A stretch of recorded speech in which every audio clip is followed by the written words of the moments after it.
side.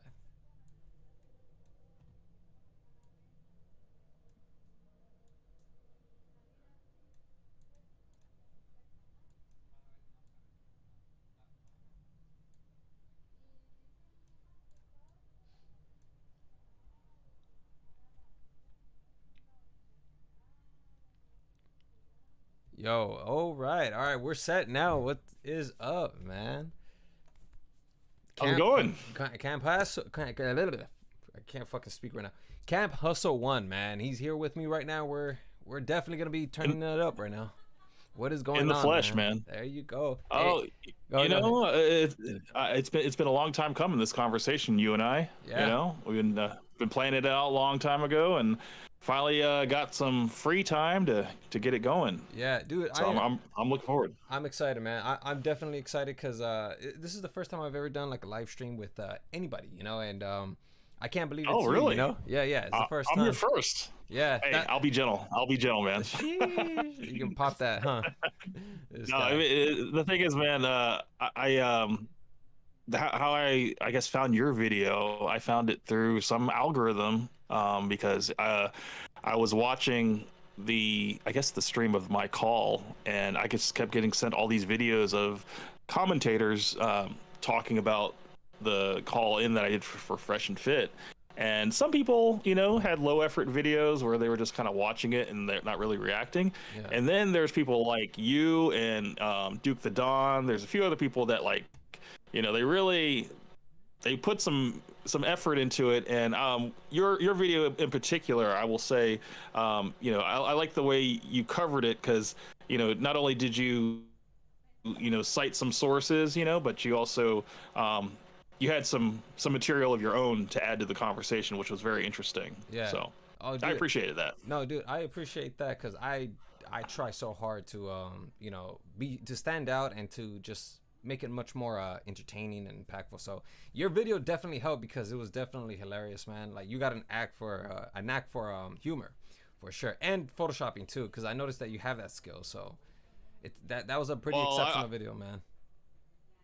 Thanks, man. Yeah, I have a background in graphic design. I went to design school back in 2011, graduated and stuff. It was like a little two-year program, but I dealt mainly in Adobe Illustrator, Photoshop, InDesign, and I wanted to continue on and build websites and stuff like that. But I found that I really enjoyed the creating logos and just doing like print work for other people, and I found that that stuff to me is not like work.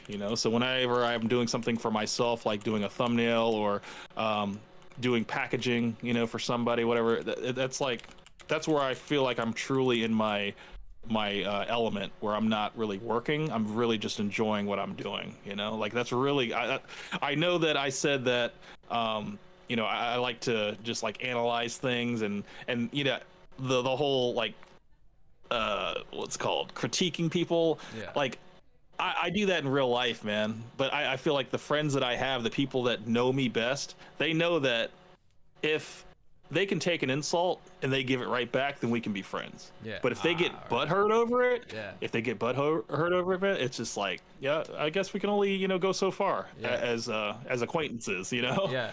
So yeah. That's pretty sick. Yeah, dude, that's actually like my sense of humor. I love to like go back and forth with other people. I Mhm.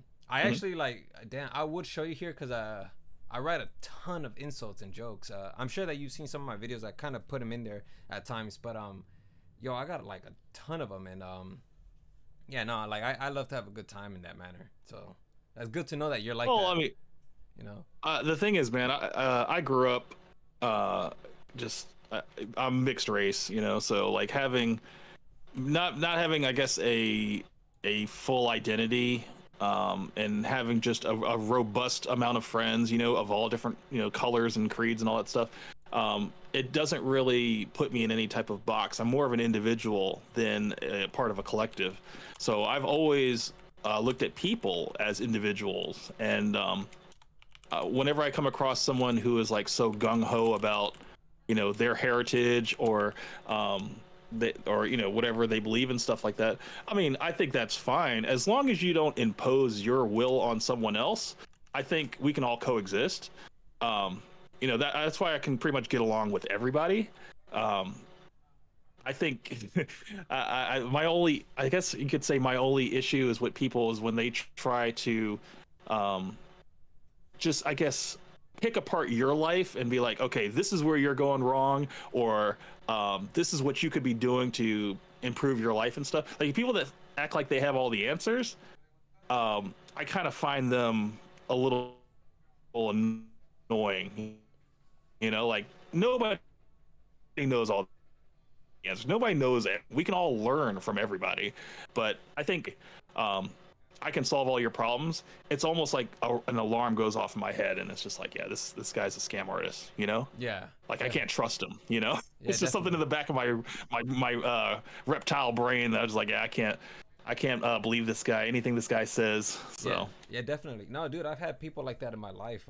You know, they try to come into my life, and at first it starts off very cordial. You know, like they're all like, yeah, no, like what's up? You know, like they bring you gifts. They act a certain way, but then once you start to get to know them a little more, their true colors start to come out, and they start to try to dictate your life. You know, I've had like people like that, like especially when I would work for like, you know, these clients, because like you know, I do editing, photoshopping, graphic design, sound design, all of this stuff. So I would do all of that stuff, and I would work with people, and some of these people are just like, you know, they're brazen about that. They don't hold back. They're like, no, yeah, do this, do that, and I'm like, damn, man, like you guys act like a boss, you know. Don't get me wrong, like you know, I am working for you guys, but like the way they are is like they think they understand the work a lot better than I do, and you know, it doesn't work like that, you know. I think the worst type of person is the one that has no idea what they want, but they know whatever you're doing is not it.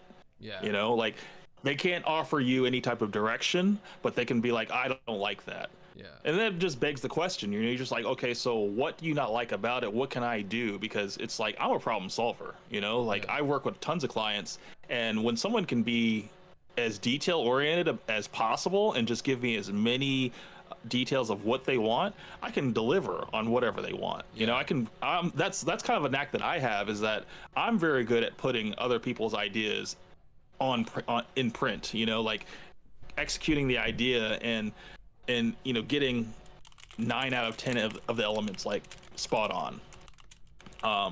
When I was in school, you know, we had that exercise of doing logos, doing like 100 thumbnails of a logo, and they always say the first 50 logos that you do for a client is usually the most common, the most run-of-the-mill, inside the box type thinking.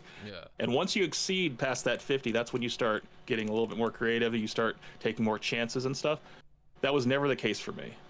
I would always do like the first 3 thumbnails, and the first 3 would usually end up being the final 3.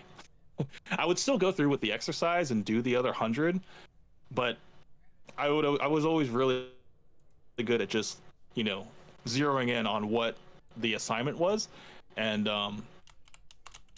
being very critical of all the details and getting it all right.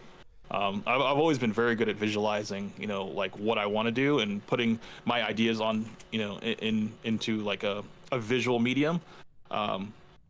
But I think I'm actually very self-taught on a lot of the product, I guess, because my Adobe Illustrator that I had, I know I'm kind of like all over the place, but my Adobe Illustrator that I had for college was, I think, CS4. That was back in 2011. I think they're up to like, God, I don't even know. What, like CS6, CS9 or something like that by now, or maybe even further than that. Yeah. But I remember the license that I had, it was, it ran out. I think it was like 2 summers ago. So I didn't want to pay, you know, the monthly fee for the Adobe Suite. So what I did was research the free programs that are out there. So I use Inkscape for a Illustrator type substitute, and then I use DaVinci Resolve for my video editing, which is, you know, it also is kind of like an After Effects kind of a substitute as well. Yeah. And pretty much everything you can do in those 2 programs, in Adobe Premiere and Adobe After Effects, you can do it all in DaVinci Resolve. It's just a little bit of a learning curve, but it's all free. So having to learn these new programs and self-teach myself, and then having to just YouTube different techniques. Yeah. It's really exciting. I find that part just like the most exciting part about learning, because like I don't know if you like seen any other videos on my channel, but like I have some product reviews on my channel where I wanted to experiment with different elements as far as like when I'm showcasing a product. I wanted to do just something like a neat little camera trick. Yeah. I'll research it and then I'll execute it. It might look a little rough, but then I'll do it again and again and again, and just that's the whole thing. You just get better and better. And so yeah, I've been self-taught ever since I graduated from college, and I continue to evolve. And when I now I'm so good at when I see somebody's thumbnail, I can break it down to how they did it, and I can mimic it like very, very easily. Yeah, that's pretty impressive, man. Yeah, no. Yeah. For me, I don't use what do you call it? I don't use Adobe Effects or any of that stuff. I use Procreate, IBIS Paint. Like it's so much easier for me to use that, or Affinity. I use that. So that's like every single time you see like thumbnails, especially of like like, I mean they're pretty easy to make, but like all of that stuff is just all made in those programs. I use a tablet now. I don't use a computer anymore. Yeah, so I've been Procreate. I know a few people that use Procreate, and yeah, they do some amazing stuff, man. Yeah. What about I wanted to ask you, like, for the fresh, not the fresh, for like that Photoshop that you did, fresh, or why Myron deserves fresh. What inspired you to like create that? Like, where did it come from? Because that looked really nice. Oh, are you talking about the Are you talking about the book? Yeah, like, or the thumbnail for the book? No, like the photoshopping for all of that. Like what made you think like, yeah, you know what, this would be funny? And then like the title, because the title rhymes perfectly with why women deserve less. So like when I saw that, I was like, man, he really did put a lot of thought into this. Like and then the not only that, but also you have that one video, why Myron deserves fresh. The thumbnail is like, it has you. It's almost as if they made that thumbnail with you in it. And I remember I went on your channel and I saw, like, oh, they have it? What? But then it was the recording. I fooled a lot. Yeah. I fooled a lot of people with that one. Okay, so I guess starting with the idea, I've always been a very quick wit. Let me just say that. So whenever it comes to like talking about product names or coming up with like a slogan or something like that to relate to a product or an identity or something, I've always been a quick wit, very I guess very fast on thinking about what can I say that will relate to the product that we're trying to sell, and what can encapsulate it. And I'm a huge fan of like rap music, so double entendres and stuff like that. Things that you can look at it and see it and you get reminded of something else. I'm a big fan of that. So I just kind of integrate that into my work. So when someone's like, hey, I'm looking to name my product and stuff like that, I'm like, okay, so what are you trying to sell?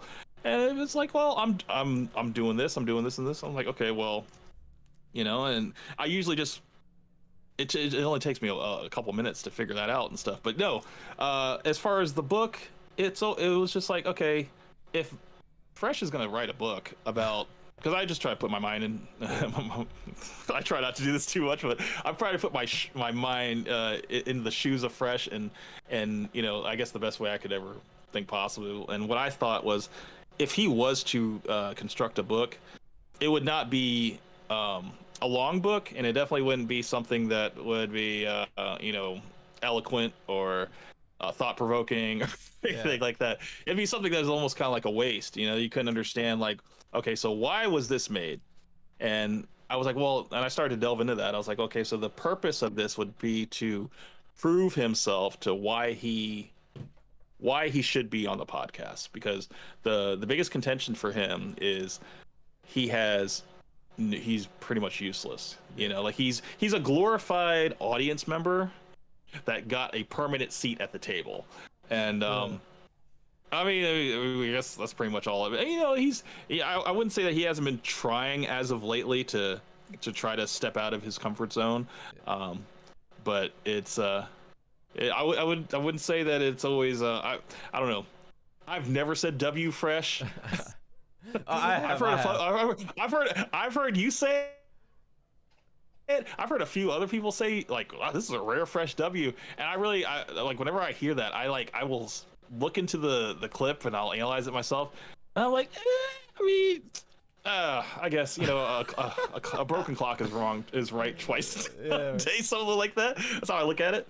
But no, like as far as like the book, I was like, okay, the purpose of the book was definitely to stake his claim, like why he belongs there, and it can't just be, oh well, I'm friends with Myron or whatever, and we started this thing, we ended it together and stuff like that. No, it's like he has to have some type of value. And if it's like, oh well, I do all this stuff behind the scenes, but I'm like, you can't keep saying that if you're not technical. You don't set like Myron said in his it was probably a couple weeks ago, but he said that as far as the design of the podcast, the GTA theme, the paintings, the way the plaques and stuff, everything's set up, whatever, where the lighting is, and stuff, all the sound, all of that was the creative vision of Myron. Like, fresh, basically, how he says, Vin, it's like that, but for the podcast, when it comes to fresh, he just shows up, man. He just shows up. He has a seat for him, and he doesn't like, I can't tell you like if okay, so I can't tell you what his IP is, if they're like, okay, so what is your IP, Fresh? What do you bring to the podcast that only you could bring that nobody else could? And I don't know if he could answer that. I've wanted to like call back in, whenever they do their little call-in shows and stuff like that, but they're always doing Castle Club shit. So there's no way that I can like, and I'm definitely not paying them. I'm definitely not going to pay them. Okay. That's never going to happen. That little 17-minute conversation I had was all for the free. And I plan on keeping it that way. I don't plan on, paying these guys because I don't think that they need it. They don't need my money. And the fact that they are in the hot water they're in, they're this whole like, YouTube streaming's going away. They're going to be exclusively on Twitch and Rumble. I think it's the last hope, man. The last action. I don't see them moving past 2025, man, because every time somebody says the word simp on YouTube, not on YouTube, but on Twitch, man, they're like, okay, goodbye, Twitch. And so it's like, if that's going to be their main thing, they're going to really have to really mind their P's and Q's. Definitely, because but and I also really want to go ahead and just mention really quick, because I have a couple people here, or like two people here. This is the book that I was referring to. So the guy you're seeing right here, Camp Hustle, this guy made this book. And as you guys know, what's his name? Myron, he has a book called Why Women Deserve Less. And so like he kind of like did this like rhyming effect where when you read it, it says why Myron deserves fresh. So it's kind of a rhyme, and it's a really clever book, man. You can see that there's like a little condom here, an alcoholic drink. Like he made this like with thought, the Blue Chew. Yeah, man. Yeah, I mean, I would think that this would just be a book that would be on the desk of Fresh, and it's just kind of a reminder to himself, like, when he's out here, smashing 304s and people are escorts constantly questioning, why is he there? He can. I think that he can take solace in to know that there is a physical piece of literature that is doing its best job to plead their case for him and why he should be there. I mean, I think I need to go ahead and say this, that I don't hate Fresh and Fit. I look at them purely as an entertainment aspect. It was never like I don't follow these guys for like any type of advice. I mean, I'm like those guys on Flagrant 2. Like they're like, dude, I'm like a 40-year-old married guy. Like why the hell would I watch their podcast? Like in like seriously. And it was never something that I watched seriously. It was something I just listened to in the background. And like I like the whole I guess the traps that Myron will do with when he talks to like these girls and stuff, and how they always come up with the same answers for things. You know, like, oh, I want a guy that is, you know, successful, but I don't know what he wants. You know, I want a guy that makes like six figures. I want him to be like in shape, but I want him to only be, you know, exclusive to me. And I mean, I'm pretty sure you're familiar with Kevin Samuels and all of those calls. I mean, I used to listen to Kevin Samuels like at work all the time, and you know, up until, you know, he passed and stuff. You know, and then sometimes I still go back and I listen to his old podcast because, like him or not, you know, he had a lot of wisdom to drop on a lot of these women to keep them accountable, and really look at themselves in an objective way, and just kind of like step out of themselves, because I think that's kind of the issue with a lot of modern women, is that they're so self-centered on what they want to achieve, and it's just like, I'm a girl boss, I can do all this by myself, and I can you know, I need to go out there and I'm in survival mode basically. Whereas like, I don't need a man because I got this job, I got my degrees, I got this dog, I got my house, I got my car. It's like, and then what Kevin Samuels used to always say is that, okay, so what you have done is created a huge barrier of entry. You know, you've planted roots. No man of his worth is going to want to move into your house, into your frame. You know, it would be better if he met you under the condition that you were, you know, possibly living with your parents still, or if you were like, you know, maybe living in an apartment or something like that, but nothing like, you know, where you're like, you got your own house, you got your own thing, and basically it's like, you know, you've already got roots planting. And that was one thing that he said, that he said like multiple times, is that men want a woman that we can show the world to, but a woman that is already experienced, has already seen the world, has already done stuff, you know, it's like, it's almost like you can't, there's nothing new to show them. You know. And I was like, I was talking to my wife about this, because my wife in a way is very inexperienced in terms of, you know, her life experience. You know, she's from the Philippines, and you know, I'm the first one to bring her to the United States, and everything that she's seen, you know, in the past 8 years and beyond is all been a first time thing with me. And it's like, it's a privilege in my opinion to be in that position, because it's not a position that a lot of men get, to be the first for everything. And so yeah, I'm in a very privileged position, but I think that's the thing with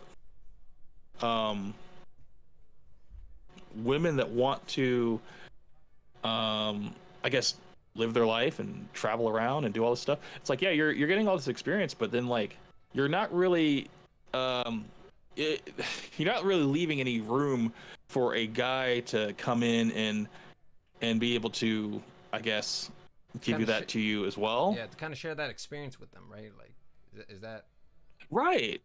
Yeah, it's kind of like, okay, I take you to this nice steak restaurant, whatever. It's my first time there, but you've been there a dozen times. You actually know the owner, you know the cooks, some of the wait staff know you. It's not special, you know. So it's almost, I mean, it's kind of like when Tate used to say, I mean, we're like quoting Tate, but like when he used to say, you know, like you take a woman in your Mercedes Benz or something like that, or a really high end car, Bugatti or whatever, and she gets in, she's like, oh, you know, I've been in a Bugatti before, you know, and he's just like, he automatically just like, it just hurts him, you know, because he's like, oh, yeah, I want to be the first one. I mean, he's probably not the best example because of, you know, the recent allegations and stuff like that, but from the core idea though, is correct, that a man would prefer to have a woman that has less experience, not underage, but less experience in as far as seeing things in the world, and so that the man can be the window into that. And that's something that's also Kevin Samuels has also said too. So I mean, those are kind of like the core tenets that actually ring true, you know. Like, and but that's the thing, you got to cherry pick with these guys.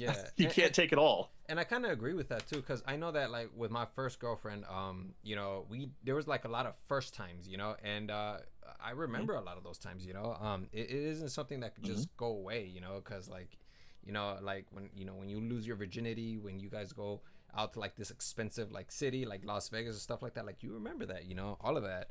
And it's not Mm-hmm. like you can't have this with any other person, but it's like, those first times are always going to be the first things that pop in your head, like, yeah, I remember this. I remember Mm-hmm. doing that with my first girlfriend and all of that, so I do agree, definitely agree. But I think that one of the biggest problems is just I guess an understanding of the other side, because I feel like oftentimes, even though women come with like all of these standards, I think that they don't really see what it really means to communicate with another person, because I feel like they think that like the guy's already on their level, and so they don't really like try to empathize with that. Instead they try to immediately, just like as soon as they meet, boom, you gotta already be here, you gotta have your money, you gotta have all of this. But it doesn't work Mm-hmm. like that, and then in the end they end up disappointed, which is one of the biggest reasons why marriage actually fails, at least from what I remember, that it's not what they thought it was, and it's because they go Mm-hmm. into it with a certain expectation that this is what it's going to be like, when the reality is like you kind of have to Yeah. just not don't build that fantasy yet, just go in there, test the waters, understand the person, and try to flow with it, but yeah, I think the that's the Disney fairy tale of marrying for love is definitely something that has been overshadowed and sold to the youth, and it has created a false sense for people to believe in, when really marriage is not about love. It's about duty. yeah. You know, the thick and the thin. Sickness and health, and when you become old and gray, and when you become injured, and you can't get up anymore, so your significant other has to give you sponge baths and stuff like that, and a person has to be there to remind you to take your medication and stuff like that. It's like you it's like you go out with a woman today, and you go out with her because she's some knowledge of things that are, you find interesting, but then when it comes down to it, it's the delicate dance of, I have resources, and you know she has beauty and fertility. Yeah. She could possibly give me a family. um Men that are looking for families and stuff, you have women out here that aren't necessarily looking for families. They're looking for just providers. They want to be, just a man and a woman, not necessarily have kids, but they want to just kind of live their life Yeah.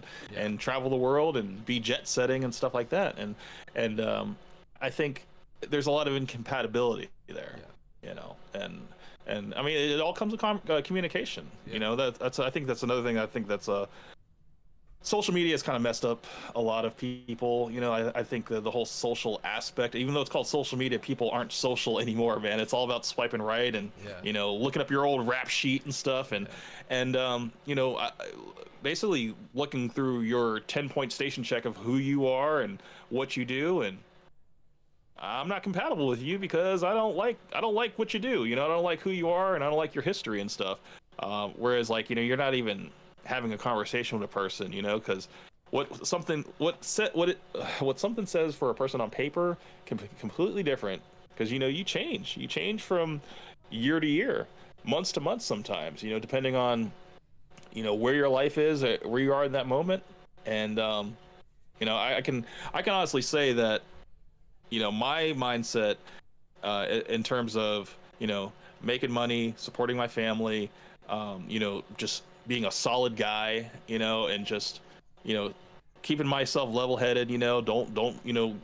Don't give in to any vices. Don't give in to temptation, stuff like that. It's like that's all willpower at the end. Yeah.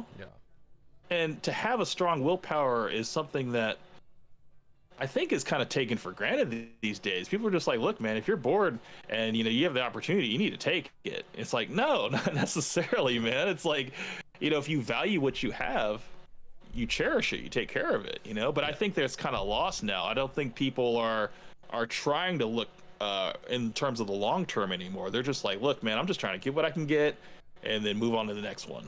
Yeah. No, I think that, yeah, recognizing that, because I think that like understanding, especially terminology, I think it's important to understand terminology, because like you just mentioned right now, prevent not prevention, wait, was it prevention? No, willpower, manpower, or no, willpower, yeah. Well, um So like, Willpower. Mhm. yeah. So like, Yeah, willpower. yeah. Mhm. So like, I kind of like to distinguish words because I'm very, very picky with like, the terms and definitions of these Mhm. words. Which is why I Mhm. think that, like, when it comes to communication, I think it's important to understand that, and when it comes to willpower and prevention, I think that it's important to distinguish both of them. Like, for instance, I don't really rely a lot on willpower to be disciplined. What I attempt to do is to use prevention. So understanding that, Mm. like a drug, obviously let's talk about women since we're talking about women. If you Mhm. love women, obviously, like, I think that the best way to prevent yourself from like chasing women and being distracted from women, I think it's best to have preventative measures, because willpower Mhm. alone, I feel, when you're trying to go at it head to head, I feel like oftentimes people lose because the discipline isn't always like, it is there, but it's it's a constant battle. With prevention, you don't really have to go Mm. head to head with it. You can kind of just took preventative measures, so you don't have to put as much energy into trying to discipline yourself to not act on those behaviors. Because yeah, like having to chase women and not being able to control that, it must be difficult. Because I have a couple of friends who love chasing women, get distracted by women, Mhm. and cannot, Mhm. they can't stop. And to me, I'm Yeah. thinking like, if that was me, I would probably not put myself in a situation where there's a woman there, or where women, beautiful Mhm. women are. So yeah, that's kind of them. Yeah, so that's kind Yeah, of what I like to do. Yeah, prevention would be not going out, not putting yourself in that situation, yeah, right? yeah, Like focusing on yourself, going to work, getting 8 hours of sleep, getting some time to exercise, eating right and stuff like that. Just building yourself up to be, um, to make it, I guess, to put yourself in a frame where people find you attractive and you don't have to, you're not going out looking for it. I think the best way to find a relationship is when you're not looking for it. When you look for it, for some reason, it just repels, man. yeah, Like, it's just, women can smell the desperation on you and they can yeah, see like the thirstiness on you, whatever. Whereas, like, if you just go in there and you're like, look, man, I'm just trying to, just trying to get a cup of coffee and I'm just trying to go about my day. I got to go to work, and I'm yeah, just going to stay, focused, whatever. Women be like, okay, this guy's got a head on his shoulders, man. He's yeah, like, he's not looking me up and down. He's not trying to see what I'm doing. He's yeah, actually got a lot going for himself where he's not like, that's not his 100% yeah, focus. And I think where these red pill guys kind of tell on themselves is like, oh, I had this new girl last night, da da da da, and it's just like, it's almost like it's almost like a coping mechanism. Like, I cannot be alone. yeah, If I do, I feel like I'm losing at life. yeah, When it's just like, that's not the case. That shouldn't be the case. You should be happy to be by yourself. You should be happy to be able to enjoy some alone time yeah, by yourself. I think that's kind of another thing. Is like, people, they can't just be alone. They can't just sit and just sit in their thoughts. That's not even a thing anymore, man. You got to have your phone with you when you use the bathroom. I yeah, mean, you gotta, like, you can't just sit on the subway and just, look out the window anymore. That's not like a thing anymore, man. People's minds, the way that social media has reprogrammed people is that they have to always be thinking and always be doing something. Whereas, like, man, I remember when just reading a book, man, was just something that you could just escape the entire world, man. And the whole world didn't matter around you. And I think just about everywhere you go, there's always advertisements hitting you and stuff with like, trying to sell you on the next hot product, whatever, and trying to make you more attractive, and Ozempic this, and stuff like that. Like, get your life in order so you can be more attractive to women and stuff like that. It's like, or get your money on point. I think this whole, it's a what is it? It's a comparative type thing where people want to, I guess, constantly compete with each other in order to be the best people they can be, when really they should just be trying to be the best people for themselves, not trying to compete with other people. I don't know. You might not agree. no, no, I definitely, I do agree. I think that and it's also important to kind of add a little bit of more context to it, because yeah, like I Mhm. think that a lot of men are like that, where they're all like, oh, I just got another woman, I got this woman now. And I got another one. But I think that like one of the biggest things that you know, a lot of people miss, especially when it comes to like, you know, like you mentioned, you know, like that you're gonna find love on your own. You know, it's gonna come to you. I think it's also important to recognize that you know, you have to put yourself in that position as well. You know, you have to put yourself in a position where women are around you. You know, and not trying to chase them all the time, but just putting yourself around them, because that's one of the things that I've noticed about myself. And give me 1 second, because let me see. You're not received. It's because I have a poor quality. I don't know what's going on. Maybe it's not. It's still going, but all right, for sure, whatever. Okay. But yeah. So going back to that, yeah, I think that like a lot. I hear a lot of people say, you know, the love is gonna come to you, and I know that a lot of women, women and both men, they complain about that. They're like, I hate when you say that, you know. But I think that the whole context isn't given, you know. In order for love to come to you, you have to put yourself in a position where men and women are around you, you know. Because when you surround yourself with, you know, around these groups of people, you start to, someone's gonna develop something for you, and they're gonna try to talk to you and get to know you, you know. And I've noticed this because I kind of have a, you know, I kind of have a big group of friends, you know, like a huge group of friends, and you know, women and men both show up, and you have no idea just how often women just like end up liking somebody in the group, you know. And it's such a constant thing, and I'm like, damn, you know, like this really opens up a new perspective, because we've always been told that, like, you know, love will come to you, but they don't really tell them the other part, which is, yeah, it'll come to you, but you have to be within a group of within a group that has both males and females, you know. So I think that's like one of the biggest. So I do definitely agree with you when it comes to that, because when like these red pill guys talk about like, I just got another woman or another woman, it sounds like these guys are like, you know, competing, and not only competing, but like it's kind of like they're chasing after these women to remind people like, no, yeah, I can get girls, when the reality is you don't even have to do that. All you have to do is just build a good group of friends, and you know, these women will just naturally come to you, because women, they have some women friends, you know. So those women friends are gonna be curious to see what that group is about, you know. So yeah. I mean, I think perceived status is definitely a thing.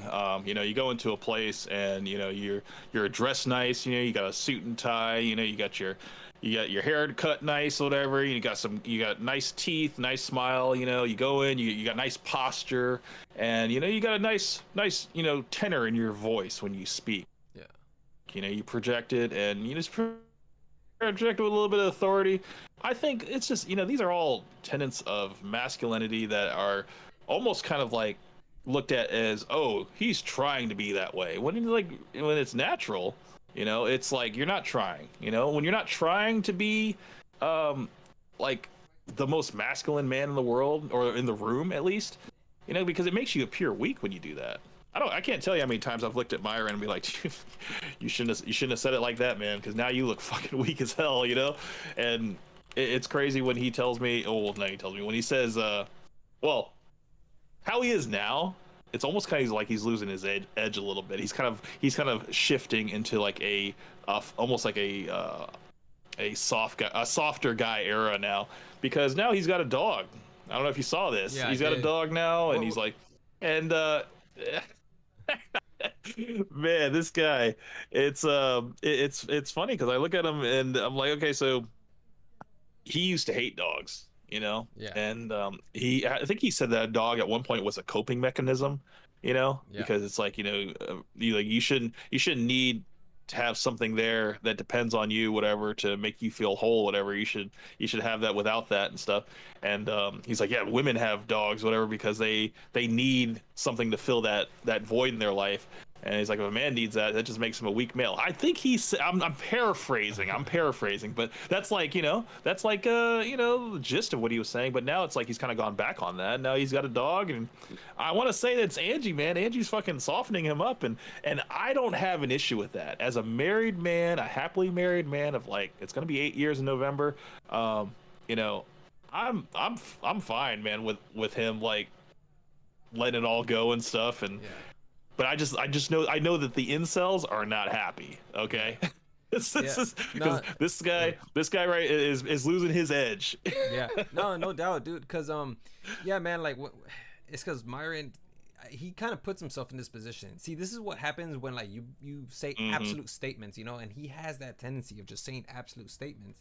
So like whenever like something new occurs or whenever he evolves as a person, you know, like what he said in the past comes to haunt him, you know, and that's kind of like he loves to constantly say, you know, like, oh, shaming is a great tactic, you know. But then like when these redditors or like these people come and they talk about Fresh about how, you know, he's useless and stuff like that, I mean, that's shaming. But he's not allowing it to happen. Instead, what is he doing? He's shielding. I love how he does that. He shields Fresh, and then he'll speak for him. It's like, my dude, I thought you said shaming is a great tactic to use to improve someone's life. You know, come on, man, what are you doing? Rules for thee, but not for me. He can shame Fresh, but we can't. You know, like he can call him an idiot, whatever, and I mean he's let it slip a few times. He's like, look, man, I pulled Fresh aside and I told him he was an idiot for doing this and da. But see, the thing is, I don't hold him accountable on camera for you guys. I hold him accountable off camera. It's like that's almost just as bad that you let us know that. You know, like you might as well just not said anything at all. You know, and that's the thing too. It's like, my dude, like you don't have to lie, or not even lie, but you don't have to like do things away from your fan base. You know, your fan base literally made you guys. You know, you guys are Fresh and Fit because of them. I don't understand why they have to do stuff off air. You know, I also don't like how they're always constantly saying like, you guys are the ones that you guys don't believe in us. Like, remember when he like exploded? He broke that Punisher cup because he was like so upset that like the fans were like against them. It's like, my dude, like you guys, they made you guys, you know, like I mean the fans aren't always right, but man, to a degree. Well, his whole stance was that like that he said that he gave us free content, like all this free content. I'm like, motherfucker, you were getting paid,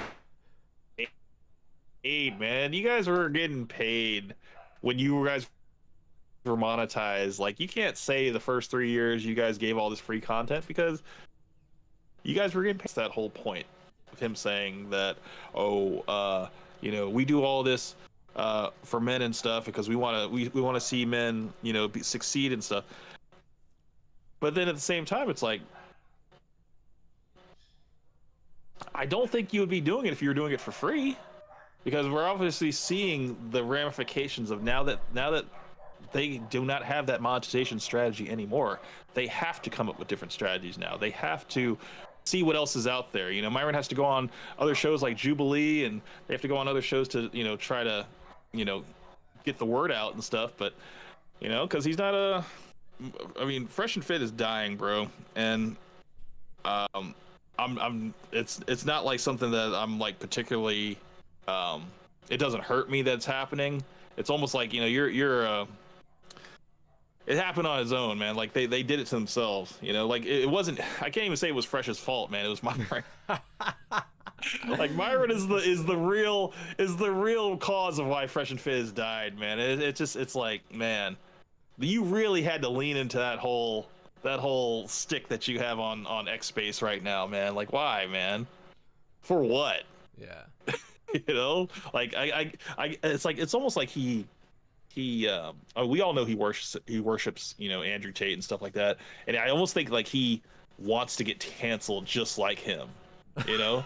Just so that he can have that as like a badge of honor and stuff. Like, I think I don't know, it's just like a weird twisted thing. I mean, when he said, hey, I'll go to jail with you, when he said that when they were in Romania and stuff, and I was like, I bet you wouldn't say that to Angie. He would never go to jail for Angie, man. It's like, nah, man. He would wash his underwear and everything, man. He would be his bunkmate, and Well, I don't really know everything. I don't really know too much about Myron and his girlfriend Angie. I don't really know too much about them because he barely mentions her like on the podcast. So and then like I don't explore every single avenue. But what do you know about that? Like is he really like Reddit is a treasure trove of like what's the word what's the contradictions? That's what it is. So one thing that I've discovered, you know, because I don't really do any digging. A lot of stuff gets brought to me, and I get tagged in a lot of stuff. Like I told you before off stream, I'm in a Telegram group, and I get tagged with stuff all the time, man. Because people are just like, "Yo, you need to talk about this." I'm like, man, I ain't got time to talk about this. Like, but they'll tell me like, no, man. Apparently Angie is a beard for Myron. You know, like Angie. Like I think I might have mentioned that to you, like in one of your live streams. But yeah, like they don't have sex apparently. It's all for show. She's kind of like the trophy wife to kind of like shield the haters, that I guess the people that suspect that Myron is a homosexual, when it's like, you know, I'm not even going to come out and say it that I think he is. I just think that he has done he's said a lot of sus stuff, you know. Yeah. And if I ever get a chance to get back on there and call him for free or whatever, I got my notes, man, and they're just waiting. And it's all Myron. I'm gonna completely bypass Fresh. I'm gonna talk straight to Myron, and you know, I'm just gonna be like, look, man, I'm not even gonna approach it like how I approached it with Fresh. I'm just gonna be like, hey, man, look, I got a product, man.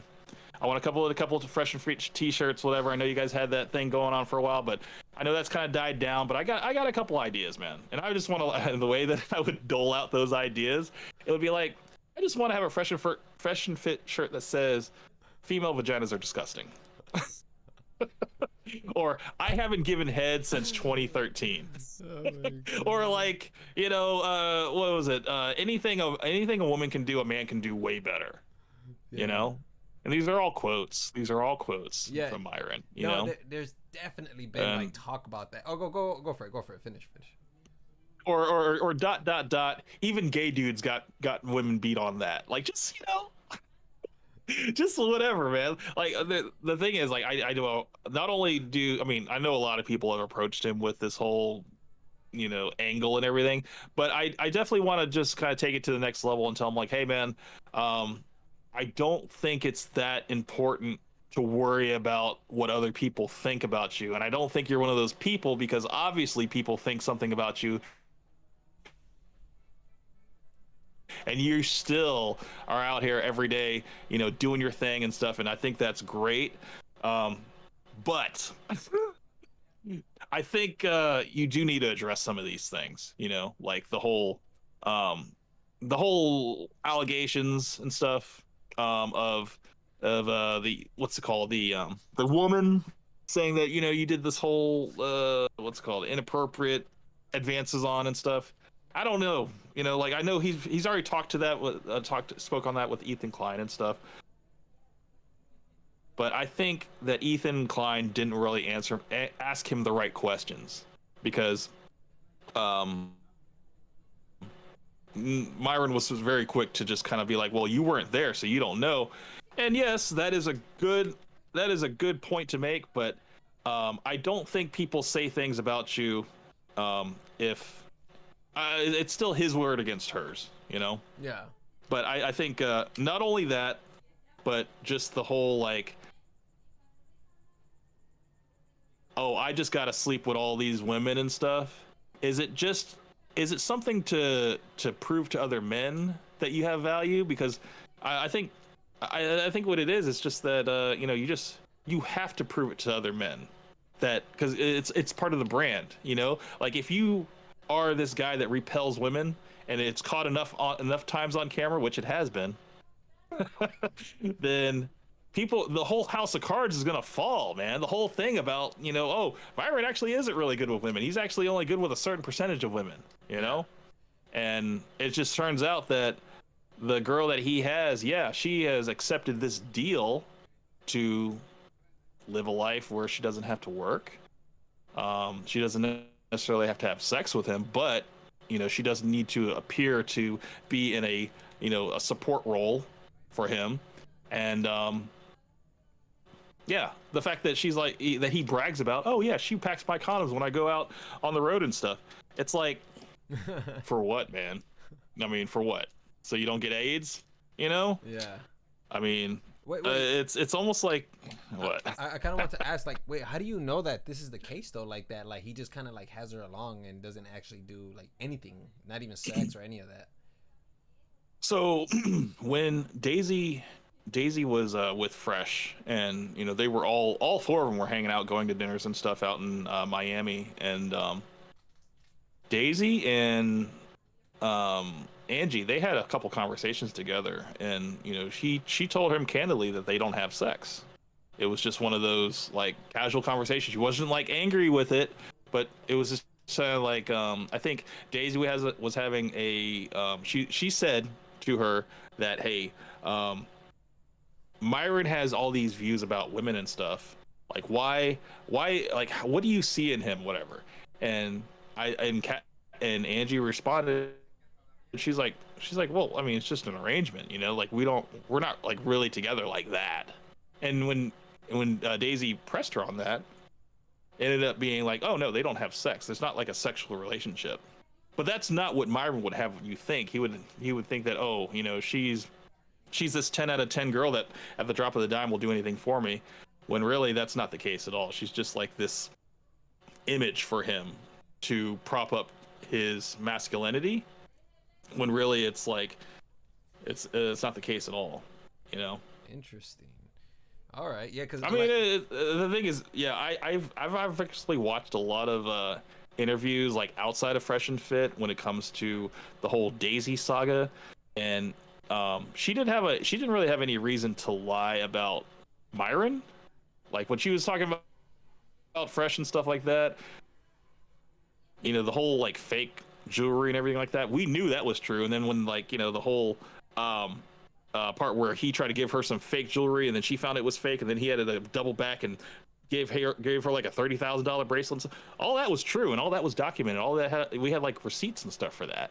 But then, I mean, I think I've mentioned this to you that that's always going to kind of drive a wedge between Myron and Fresh. That Myron, he held him accountable off camera for being an idiot, for wasting all this money on her and stuff, and getting her pregnant and being an idiot.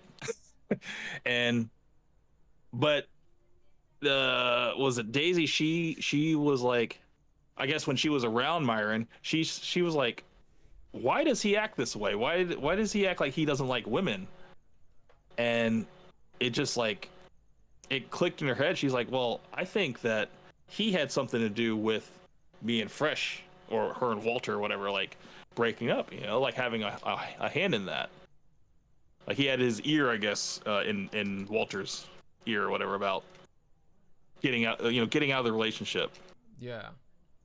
I mean, he'll claim he said on camera that it was Walter that was trying to get an apartment, okay, or he was going to get an apartment for her, and then I guess something fell out, and then he ended up taking the apartment for himself, and yeah, so she's like, that's why she did the whole baby pregnancy thing, whatever, to kind of get back at him for it.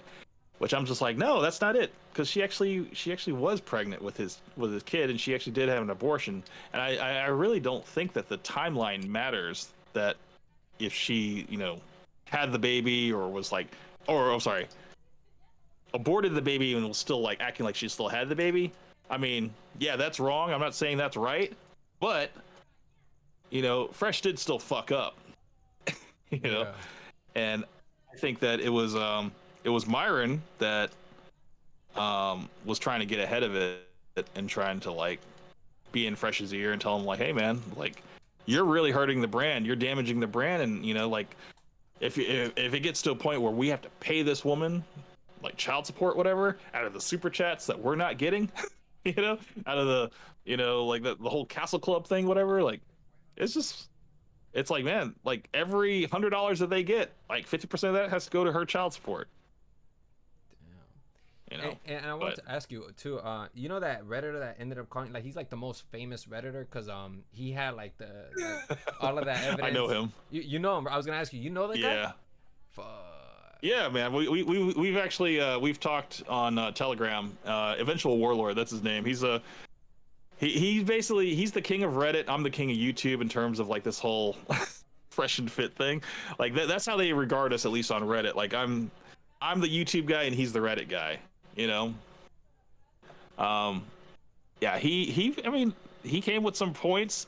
What he said, and this is his word. He's like, look, I was too emotional about my arguments, whatever. He said, if I was more like Camp, and a little bit more level-headed, I would have been able to handle that conversation a little bit better. But I got to my emotions and I started hurling ad hominems at Fresh and everything, and he's like, I lost it after that. Well, then he said this on Reddit. He's like, man, people sleep on Camp, man. Yeah. He's like, Camp freaking, he's on their ass, but he's not like, he's level-headed about it, and he's smart about it. And I was like, hey, man, for you to say something like that, that's cool, you know, because I think that, you know, he had some solid points, and that's why I was like, dude, I told him, I was like, dude, I'd love to do like a one-on-one conversation with you and like have kind of like a follow-up. This was like 6 months ago when it was still fresh, and he's like, nah, man. He's like, I don't want to. He's like, I want to basically wait until we get more stuff, you know, because a lot of the stuff that a lot of his points were fed from Reddit. You know, they basically built a case on Fresh with the whole Miranda situation and the whole Daisy thing, and then the whole Duck and Auburn preaching a fight and everything. Like, all that stuff was all built up on Reddit over time, and it was just kind of the perfect storm for him to release his argument on the same episode that I did my argument. And I even said this. I was like, yo, you freaking cooked them for like an hour, and then I showed up 4 hours later and I said 17 more minutes. Dude, no, you know what's crazy too? That one thing that I wish you had were your notes. I wish you had your notes.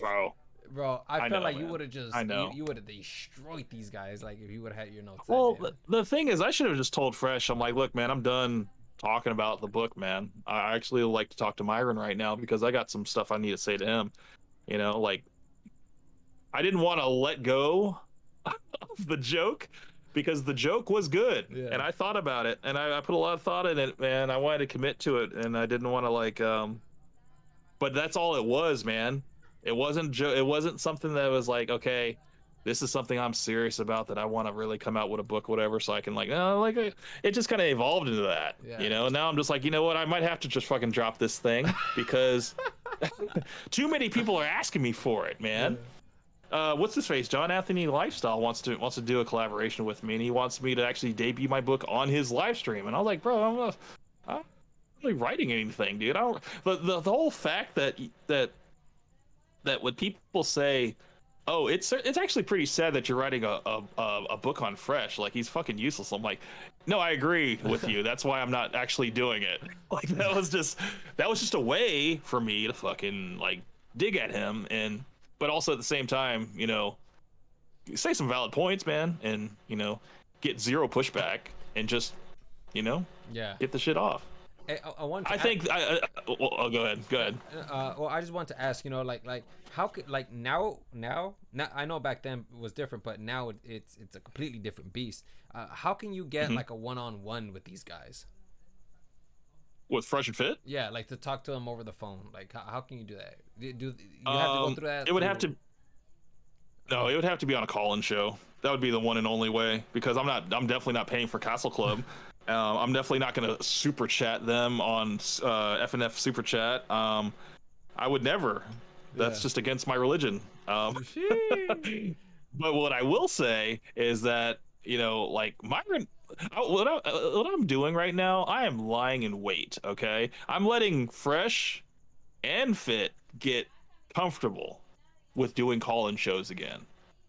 Because Myron did say, he's like, hey, man, let's get a hater online. Like, they're starting to get confident again, you know, that, like, oh, we can deal with this.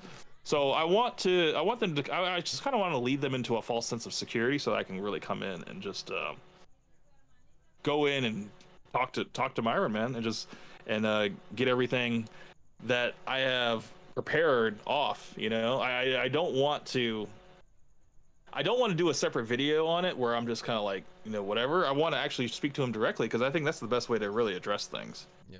You know, I've never been a drama person. It's like, no, it's like I will like that thing with Fresh was a complete one-off. You know, like, if you go on my channel, I got nothing else like that. That was just, you know, that was something that is just like, okay, yeah, I'm gonna do this. And fuck, I don't have my notes, but fuck it, I'm gonna do it anyway, you know? but luckily, fresh is low hanging fruit. It's actually easy to pull off. You know, like it's nothing. It's nothing to speak facts and have him just be like, well, you don't know what I do. I'm like, yeah, that's true. Nobody knows what you do, bro. It's like, come on, man. What do you call that, a comeback? What is that? Dude, he only has. But like, no, it's like it. Yeah.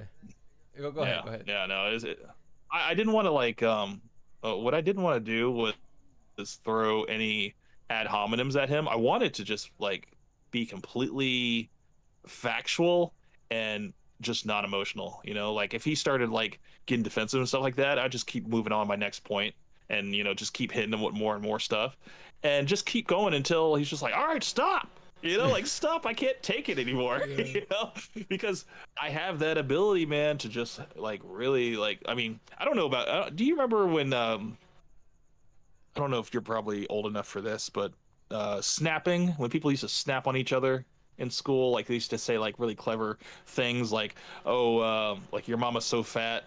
Yeah. Da da da da da. Do you remember that? Okay. Yeah. So I used to have a book on that. It was called The Book of Snaps.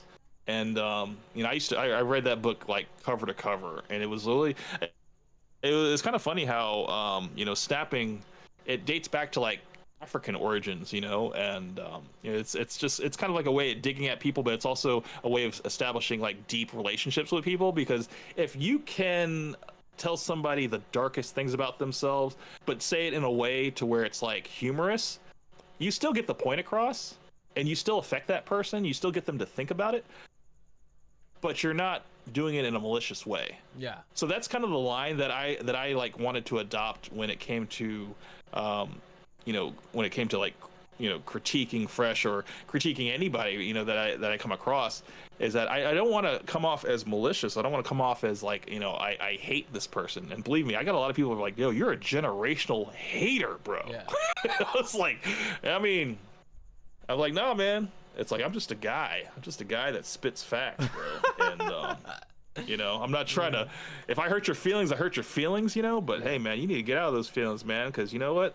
This is real life, man. Yeah. You know, you only go around one time. And, you know, whether we make an impact or not, you know, you're not going to please everybody. And I don't think we're not built for that. We're not, I mean, the world isn't built for that. And, you know, I think as soon as people start accepting that, you know, we can coexist and we can get along a lot better. Yeah. You know, I was gonna ask you because I know that Myron he loves that kind of stuff. He likes to snap at people, you know, and I wanted to ask you, have you ever seen him try to snap at people? I've seen him, you know, I mean, he goes off on women. Yeah. Like, dude. He goes off on women, and but I mean, whenever I see him go off on a man, it's usually just like, oh, you're a brokey, or you're a beta male simp, or you're just like, you know, I mean, it's all kind of like the same rhetoric. It's never like a unique situation and stuff, you know. I think there was one guy that was on their show. I can't remember his name. I think it was like Slippy or Slappy, something like that. It was a guy that you know, he obviously had a very low self-esteem, and I think Myron, he took a different approach with him. He was like, look, man, you know, he's like, I get it that you're down and depressed, but you know, you live in America, you know, your lights are on, you got running water, is your fridge full? He's like, yeah. It's like, so what the hell do you got to be depressed about, man?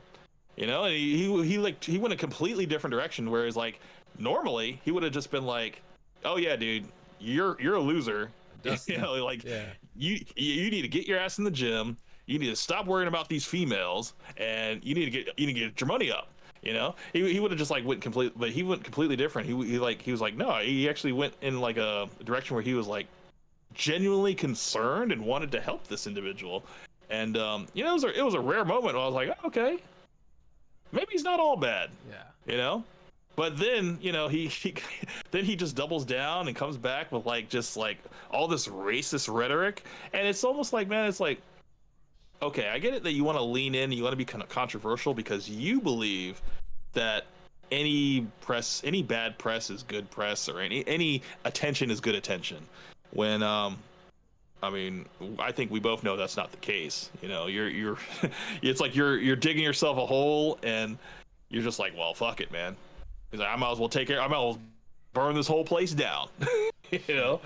Um, but I mean, watching him on X Places, whatever, talking to FBAs and going in on how they just want a handout, and they're lazy, and they're in this victim mindset and stuff like that. I'm not gonna say that's not like it's not 100% false.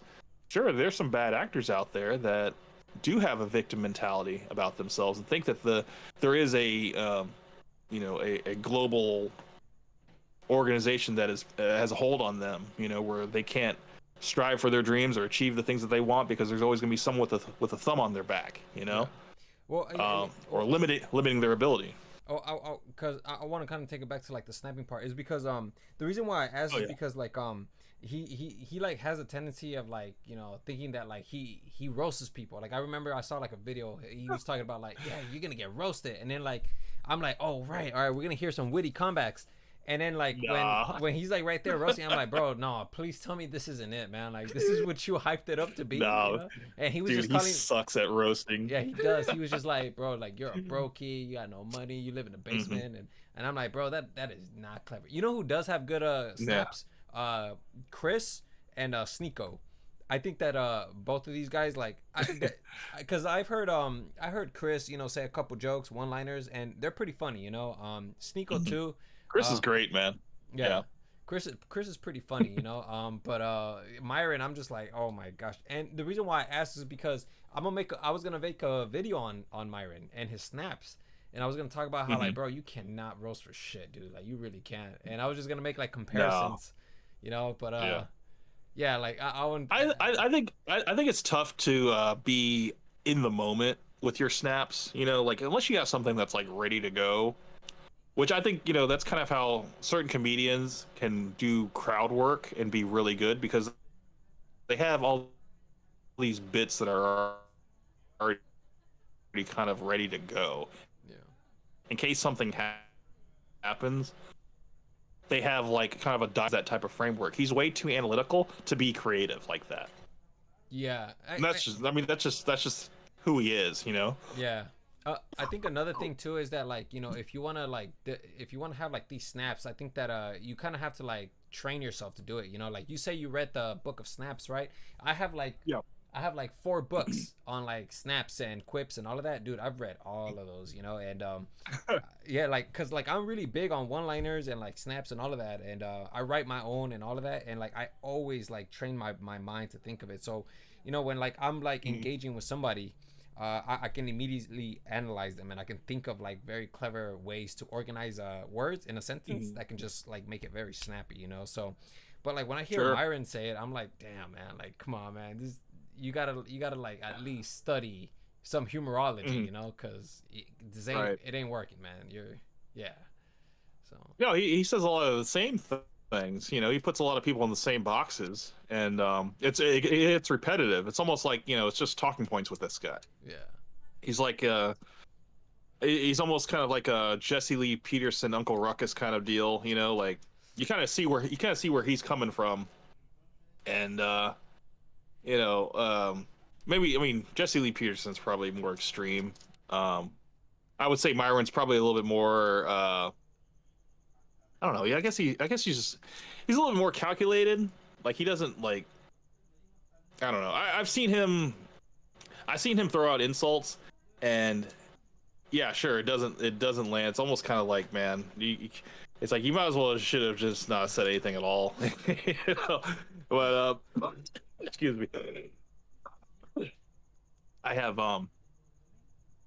I was talking to somebody about just what was it when Myron was talking to the female on the boat, and he said, what did he say? I guess when he was talking to like that one girl that was on the I don't even want to call it a yacht party, because it was a fresh and fit ferry fantasy. That's what it was, because it was a ferry boat. We know that. Yeah. These guys, they had this one they were talking to this girl about I guess they were just trying to talk to her on camera, and she just was not trying to have it. I'm pretty sure you guys probably seen that. And she was like, "Yeah, I don't want to talk to you." You know, like she didn't even know who he was. They didn't even know that this was their party. And I was like, "Wow, Myron's like freaking chick repellent." You know, he's got no game, he's got no swag. You know, and then he said he immediately went to negging the girl and saying, "Oh, you know, she's illegal. She's illegal. That's why she doesn't want to be on camera because she's illegal. She doesn't want to give herself up." I was like, "Shut the hell up, dude. That's not even fucking funny, bro." It's like what's it called? I guess like elementary school type insults. You Yeah. know, like you're on the playground and you're just trying to like, you know, you like a girl, so you neg her, you know, or you shit. It's like what he does now when he's on X Spaces. You know, like his favorite word to call girls on X what was it, on X is like bimbo. You know, anybody Yeah. that's like thirst trapping and stuff. Myron is always there. Yeah. Just it's just like, come on, man. It's like you make yourself way too obvious. Yeah. Yeah, no doubt, dude. You Like, know, whenever, yeah, and it's like, that's do you have another. to talk to every? You have to talk down to every thought.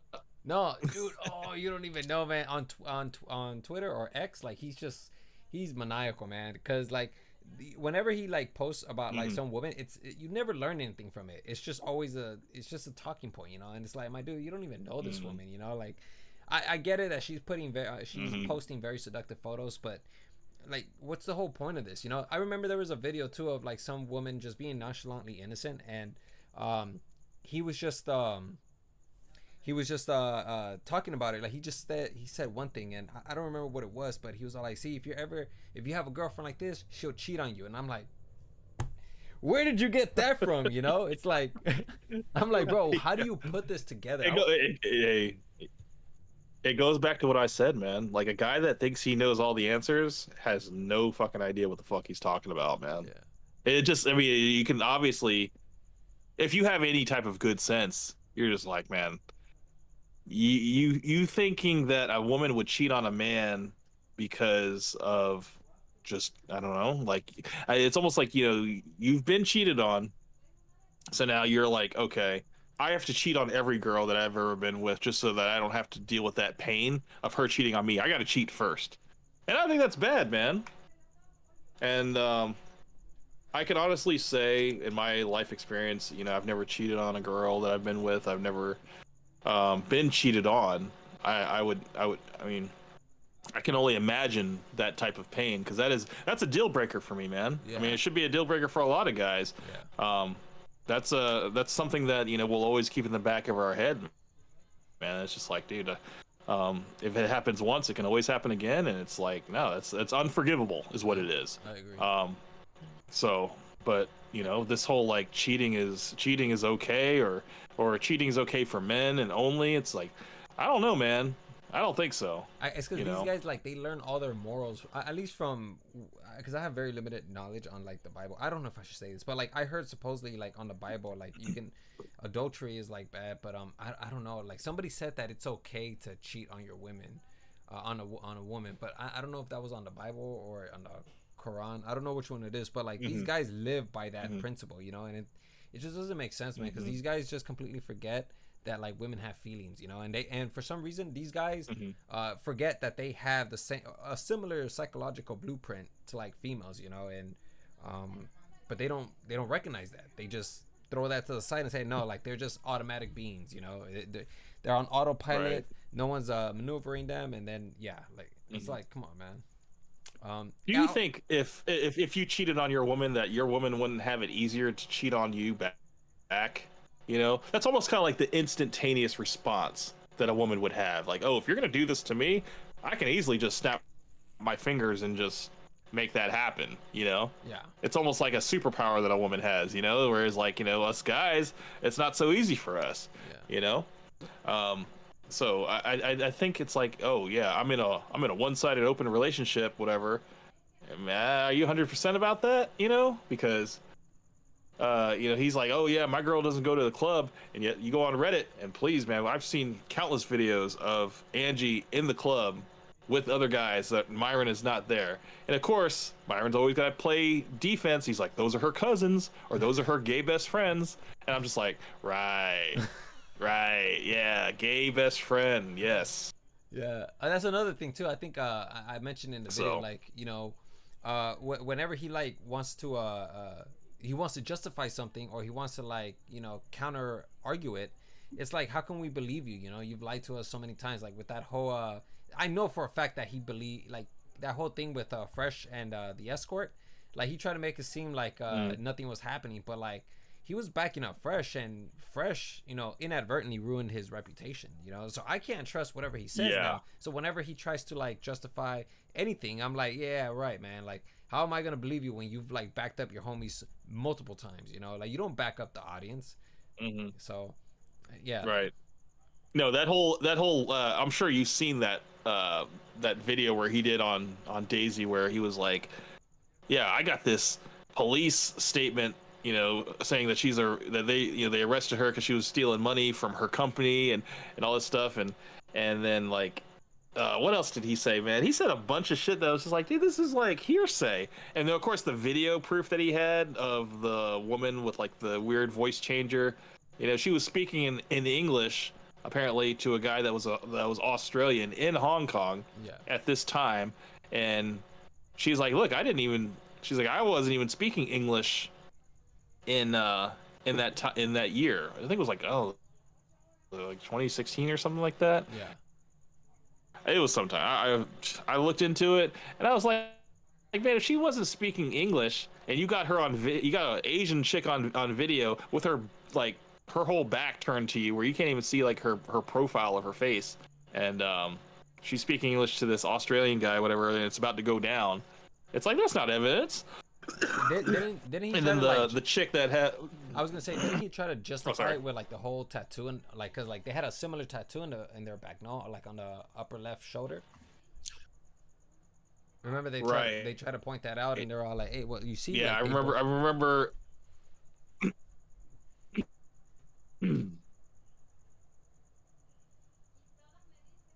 No, can you hear me? Well, then he also had a follow up video of the girl who had stolen. Yeah, yeah, I can hear you. Oh, okay, okay, for Can sure. you hear me? Yeah, I can hear Hello, you. test, test. Okay. Yeah. So no, he followed up with a video of a woman that was, I guess she had just stolen from this guy, and she was throwing money around in front of an ATM with like another girl present, and the girl didn't look anything like Daisy, but he presented that as evidence. And it was just really shoddy work, man. I was like, man, I thought he was, because he put together this whole like hour plus stream on like how he was gonna just like expose Daisy for being this escort and everything, and then it just ended up being like very shaky stuff. Like it didn't have any actual like credence to it. It just seemed like I don't know that for me it wasn't believable. I was like, wow, I thought he was gonna come up with something a little bit stronger than that.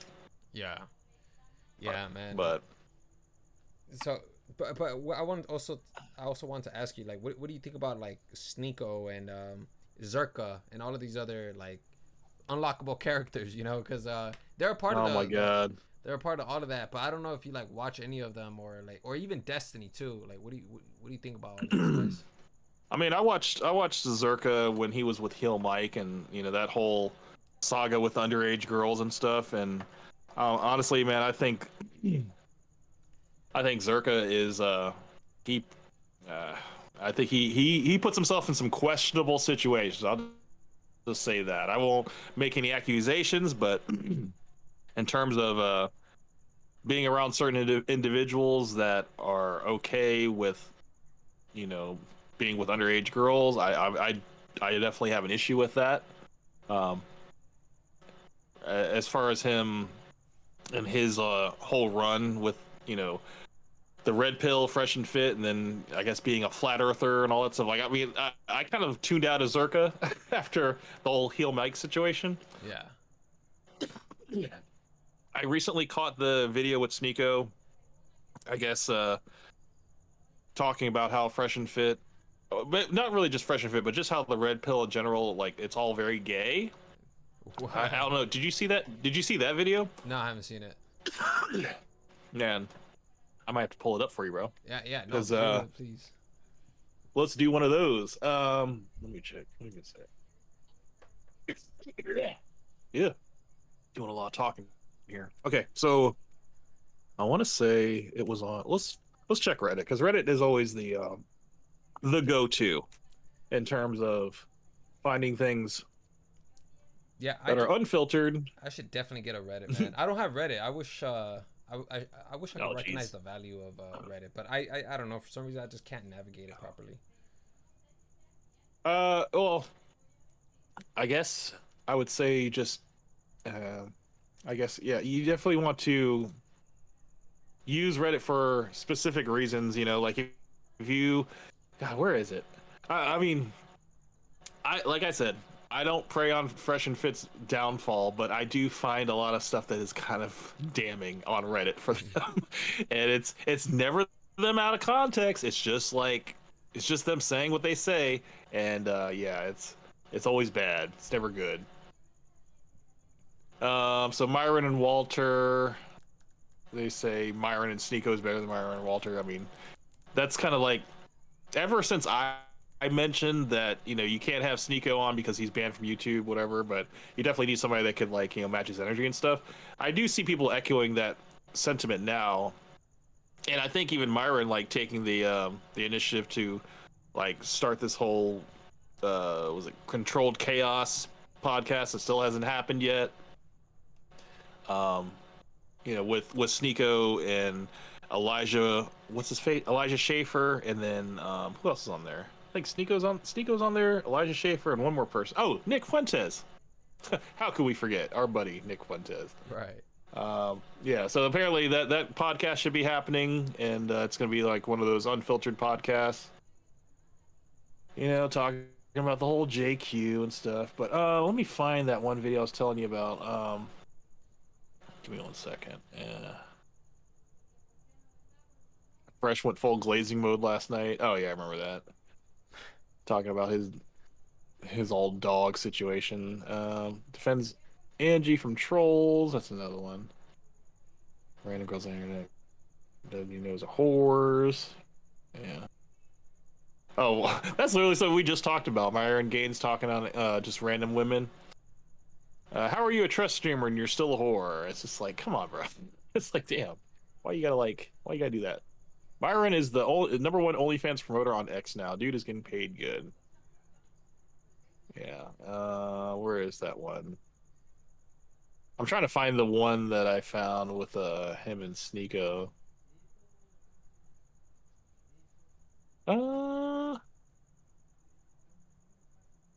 See, that's the thing, man. These guys, they come up with so much stuff. Like the Reddit, they dig up so much that if you don't let's see. What's what's the name of that Reddit? The It's called Lengther Girth. It's yeah, LENGFORGGIRF.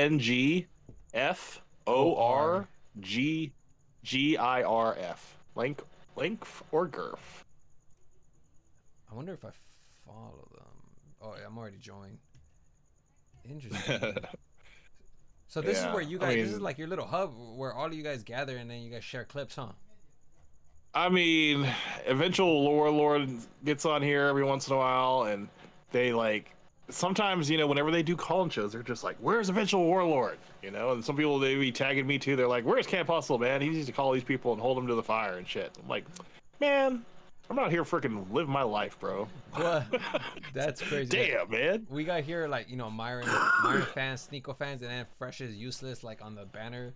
They got what do you call that one girl, Pearly Things, with Fresh's face and a beard. That is hilarious, man. I never really took the time to really admire this page, man, because I've seen it, I've kind of cited it, but I've never really fully went into it to see what it's about. I've been preaching a lot of their content from this page. I'll say that for sure. So, because a lot of the stuff that gets shared on the Length of Girth gets shared on the Auburn Preach Reddit as well, and there's a lot of crossover there. But a lot of people will say that a lot of Auburn Preach fans have infiltrated the Fresh and Fit Reddit, and the guys there, they don't like that because they don't like Abba and Preach. Which, you know, I don't really have an opinion about either one. I think it's, you know, I think they're funny. Yeah. I mean, that's about where it ends, though. You know, I'm not like the thing is like I don't idolize these people, man. They're just people. Yeah, I think You know? the only problem I have with Evan Preachers is like sometimes I just wish they would cite where they got the videos from, because they don't do that, and like I've always wondered like where are you even getting these clips from, you know? But yeah, like that's just like my one problem. And then sometimes Evan Preach, they'll give opinions, but like I feel like it's not totally fleshed out. Like they saw the clip, like the 30-second clip, and then immediately like formed an opinion on that, which I'm like, damn, like, bro, put a little more effort into it, you know? I don't have a problem with that. If you want to go that route, then go for it. But to me, it's like, you know, I want a little more in-depth analysis, you know, of like what this person is, you know? A 30-second clip can't exactly. No, absolutely. So I get that. Yeah, no, absolutely. Because I mean, you take a 30-second clip and you got a whole narrative, you know, that you can control. And I think Abba and Preach are very good at controlling a narrative about Fresh and Fit, because they look at them as like a comedy duo, man. Like they can't stop trolling them. And the fact that Abba and Preach are still monetized and, you know, making money off of Fresh and Fit, where Fresh and Fit are like, they're literally scraping their pennies together to stay alive. You know? yeah, pretty insane. But you know what? Like I think It's funny, man. it is, but I think that, you know, they deserve it, you know, because like the way they are online, you know, like I mean, when you're going on X and you're constantly just berating women, it's like, come on, man, like you don't ever get tired of this, you know? Like I'm sure that, like, you know, even a car needs gas, you know? Like there's just no way that you can keep this going. So yeah. Somehow, man, they keep coming back every week, man, and you know, it's new. It's sometimes it's just like, man, I can't believe they just believe that they did this today, but yeah. yeah, dude, like, and that's another thing. They are very super strict about Castle Club clips that get leaked on the Reddit of Length or Girth. Actually, I got banned for a month because I posted a YouTube video, not a Castle Club video, because I'm not part of that.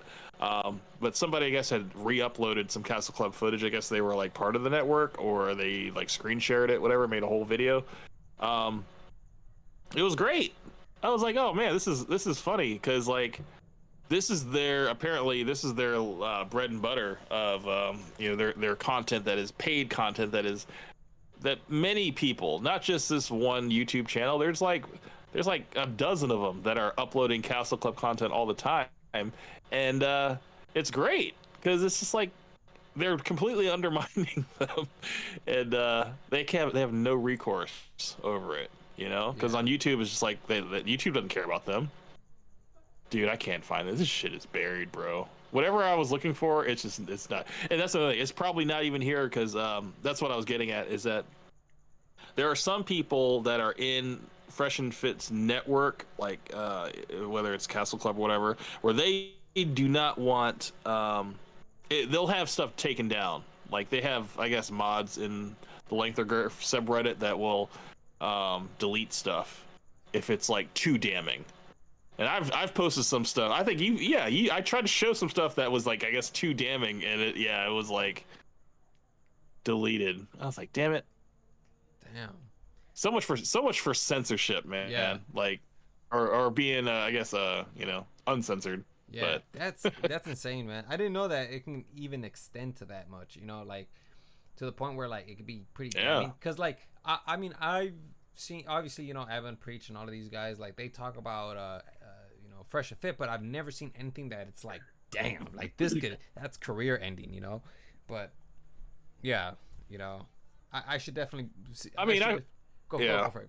Just peruse it. Just peruse it, man. I mean, you'll catch some stuff here and there. Most of it's garbage. Most of it's forgettable nonsense, whatever. But every once in a while, you get something of like, okay, here's a contradiction. You know, Fresh is over here talking about, you know, like, I'm over here trying to find the one now. I'm trying to settle down and all this stuff. And then he turns around like in the same episode and talks about how, you know, he slept with this girl, whatever, like, you know, like whatever, and then he's like, I'm about to sleep with another girl. Da, da, da. It's like, bro, it's like it's like, what do you want, man? It's like, don't portray yourself as one thing and then do something else and then forget that you said something else. It's like your audience is not that dumb, you know, and people that are just casual viewers can catch you in a lie, you know. So it's just like, but no, I mean, I would say Myron is probably he's got a. I think, okay, my theory, here's my theory, is that he is trying his best to torpedo the podcast, the Fresh and Fit brand. I think he's trying to get it completely, like, banned and done with. That way he can just kind of wash his hands with it, and then he can go completely, like, solo, or not solo. He'll start his new podcast without Fresh, and that way he can still kind of save face that, oh, I was loyal the whole time to Fresh, you know.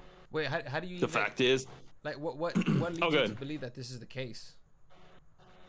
Because the fact that he is doing a lot of I mean, he's the main reason why they're demonetized. But then, like, he keeps pushing it further and further. Like, now that he's like, okay, I don't want us to be on YouTube anymore. So that means that he doesn't even want to be discovered anymore. You know, because, you know, if you go on Twitch, yeah, you have a built-in audience and stuff like that, but, you know, they haven't really been focusing on Twitch like that. You know, like, they probably do about 30 minutes of a show and then they get off Twitch because, like, the show gets too real or something. So they have relied on, you know, Rumble for, like, their main source of revenue and stuff. And it's like, Rumble isn't even paying like that, you know, for them. Yeah. Like, they have to do the whole Castle Club subscriptions and stuff like that in order to, they say, in order to support Rumble, because it's like, it's almost like part of their contract. They have to, you know, push these subscriptions models, whatever, so they can actually get, you know, boosted, I guess you could say. Yeah, I mean, so much for, like, you know, Rumble, W Rumble, because they always like to say that too. They're like, oh, Rumble's a W, but I guess it's not. Based off of, like, their actions, it seems like they're not really, like, you know, getting what they feel like they deserve, you know. It's only a matter of time that Rumble will, you know, they're not there yet, but they're starting to get advertisers and stuff like that. You know, just eyeballs on them, not like any commitments yet. But once they, you know, get to the level of they're starting to get more advertising and stuff like that, they're not going to allow this free speech of, you know, just being blatantly racist and all this other stuff, you know. It's going to become like another form of YouTube. Yeah. You know, so then it's like that's not going to be, it's not going to be viable, basically. Yeah. Aside from Fresh and Fit, what else do you like to, like, watch on YouTube, or what else are you interested in? Besides that, I will say I watch a lot of what's it called, movie reviews. I watch long form content, Every Frame of Pause. Have you ever heard of that podcast? No, I've never heard of it. So it's a guy that's Welsh, there's another guy that's American, and there's another guy that's Australian. And those are like the three main hosts, but they also have people that come in and rotate. But no, they do like 11-hour podcasts. They do like 8-hour podcasts on current movies. And shit, I was watching something the other day. It was like 11-hour podcast on Squid Game. And shit. It was like, yeah, dude, I listen to that shit all the fucking time at work, because it's like you can work an entire shift and listen to their whole thing and then get off your shift and they're still going. It's kind of crazy. You ever heard of but no. Well, I was gonna. You ever heard of Critical Drinker? The Critical Drinker? Yeah. He's part of that. He's part of that whole. He's part of their little circle of friends. Okay. All right. Yeah, Critical Drinker, Fringy. You got Rags, Mauler. I think it was. They're kind of close. They have ties with Destiny and also Act-Man and all those guys. So yeah, I mean. Yeah. Yeah, because I only know about Critical Drinker. I watch his videos every now and then. I haven't been really able to watch his videos because of, like, I've been, like, digging for information for the next videos. Sure. But, like, for the most part, man, he's the one who stands out the most. And I don't know if you ever heard of this. There's this guy who loves to talk about, like, movie villains. He goes by the name The Vile Eye. You ever heard of this guy? The Vile Eye. No, I don't. Can't say I have. No, I'll send them to you so you guys can see it. But like essentially, he talks about like villains and like their psychology and what goes on behind like what they're thinking. Dude, it's a great channel, man. I love that channel. It's all movie related. They'll talk about like different things too as well, like some cartoons like Gravity Falls or anime. But for the most part, it's just films that he likes to discuss, and like he just gets into the character's head. And like if there's any one that I recommend, I highly recommend you check out. I don't know if you've seen the movie The Wolf of Wall Street. I'm sure you have, right? Oh, of course. Yeah, he I talks love about that movie. dude. He talks about the psychology behind Jordan Belfort's character and like what he was thinking, and I'm like, damn, like that is a pretty interesting point of view, because he also backs he also backs it up with quotes that they've said in the past or whatever the case is, and it's just a pretty interesting channel. I highly recommend it. I'll send it to you through I have seen this channel. I just looked it up. Analyzing Evil. Yeah. Ralph Cifaretto from The Sopranos. Analyzing Evil. Mackay Bill from Red Dead Redemption. Yeah, I've seen this guy's channel. I've seen this work. Okay, so I was about to say I watch a lot of dissections of characters in like Breaking Bad, Better Call Saul, and I've seen this episode of Analyzing Evil. Gus Fring from Breaking Bad, Better Call Saul. I've seen this, and also the Walter White one, of course. I mean, Breaking Bad is one of my favorite shows ever. So I always like to go back and hear other people's opinions about it. Yeah. Also, I just enjoy, listening to stuff that I'm a fan of. So like, as far as like, there's a guy called, was it Matrix? Oh God, what is it called? Matrix 3. Oh God, I'm drawing a blank again. Yeah, too much partying in my high school days. But no, shit, what was it? He's I think it's like Matrix Illustrated or Matrix something, Matrix Unknown or something like that. But basically, he dives into the Matrix and how not the Matrix like in the red pill sense, Yeah. but like the movies, the Matrix basically, and goes into that. No, but I like watching stuff that talks about like I guess characters and also was it dissecting like their motivations and stuff. So I watched this one. It was really, really funny. It was talking about Walter White and how he did nothing wrong. And I know it's complete satire because of the whole tone, and the guy even like goes off on a little tangent, whatever, talking about Sigmund Freud, and I was like, Sigmund Freud, but no, it's like it's done intentionally, for comedy, and but no, it's one of the funniest videos I've seen in a long time, talking about Walter White and how he did nothing wrong and how it was all Skyler's fault. Skyler was to blame. Shit. So wait, and no, it's good. So you're a movie buff? Like you're into movies, all of that?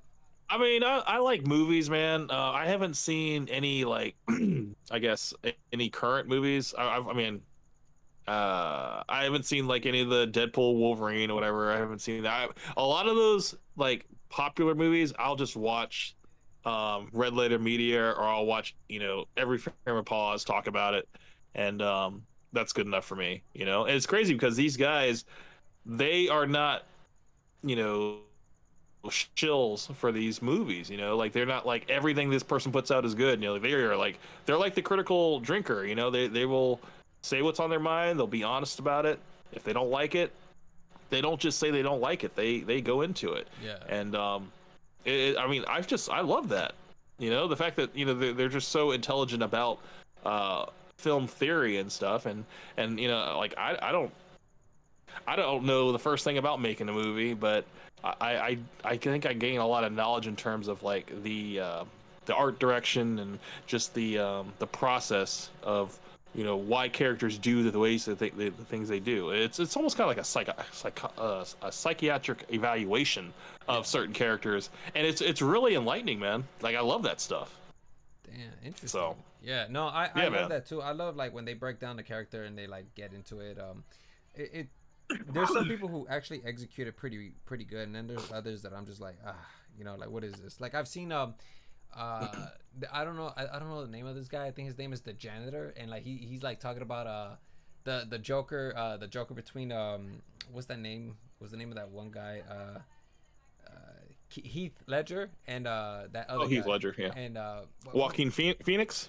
yeah, no, not Joaquin Phoenix. It was the other one where like everybody hated that Joker. He had like grills on. He looked like a rapper. What is his name? Oh yeah. I know his name. He's from 30 Seconds to Mars. Jared Jared Leto. Leto. There you go. So like I got you, man. I got you. I appreciate that. He drew like a juxtaposition between the Jared Leto Joker and the Ledger Joker, and I think that he did an absolutely fascinating job on that. His name is The Janitor. I'll send it to you so you can watch it. That shit is absolutely hilarious. Like, He explained why he should be hated. yeah, he explained why he should be hated, but also kind of like delve into the reason why his character just did not work, because apparently like that Jared Leto, that Joker, was just super superficial. You know, there was no like nothing in depth. You know, like when it comes to Heath Ledger's Joker, you know that there's like a madman there, but like everything is so calculated. But when it comes to Jared Leto, it's just shock humor, or not shock humor, but shock.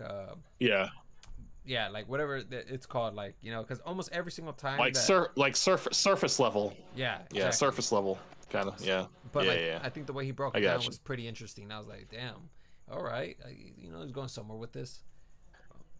Yeah, no, I mean that's the cool thing, man, about this whole YouTube thing, man, is like getting people's perspectives on things that interest you is like that's always going to be like something I'm going to be interested in. I was on the Star Wars thing for a little bit, man, and I can honestly say I'm not a Star Wars fan anymore. I grew up on Star Wars, you know, like the original movies and stuff. I saw the prequels, and you know, I liked Revenge of the Sith. I thought that was probably the best one, the prequel. But then like the sequel movies, I fucking hated, you know, and then it was just a discombobulated mess by the time you get to the final one. And so now I'm just like, I don't have any interest in Star Wars anymore. Like they've killed it. They've diluted it down, and it sucks because, man, I used to love Star Wars, man. Like, it's just, that was a thing that we watched like every year for like Christmas and Thanksgiving. And it was a tradition in our family, but now it's just like, yeah, Star Wars, it's just like they've ruined it, bro. Yeah, I only watched Star Wars once ever, and like I don't remember too much of it anymore. But I was never really into Star Wars like that. But I've heard a lot about how, like, because I think Disney bought them out, right? And they own that IP now. Yeah. But apparently, like, it's just nothing more than just, you know, serving like a certain political agenda, you know, and it's no longer like about the story and lore. It's fallen into the trap, man, of just like trying to program people that, you know, I mean, this whole like a female agenda, well, not a female agenda, is Force is female. That was like a Kathleen Kennedy like slogan for a while, and you know, trying to I guess redefine what it means to be a Jedi and stuff, and how you don't have to train for certain type of powers. You can just have it unlocked as an ability that you have. And it's just like, man, you've really taken the focus out of this, man. It's like, one thing about being a master, being like a kung fu master, is that you got to climb to the top of the mountain. You know, you gotta suffer. You have to do all this. Now they're like, no, you don't have to do that. You just channel it. You know, it's easy. Well, and it's like, dude, where's the work in that, man? Yeah. Have you ever seen Lord of the Rings? Of course. Dude, I love Lord of the Rings. I haven't seen the other three. I believe there's 3 other ones where, like, I think it goes back into Bilbo, his past.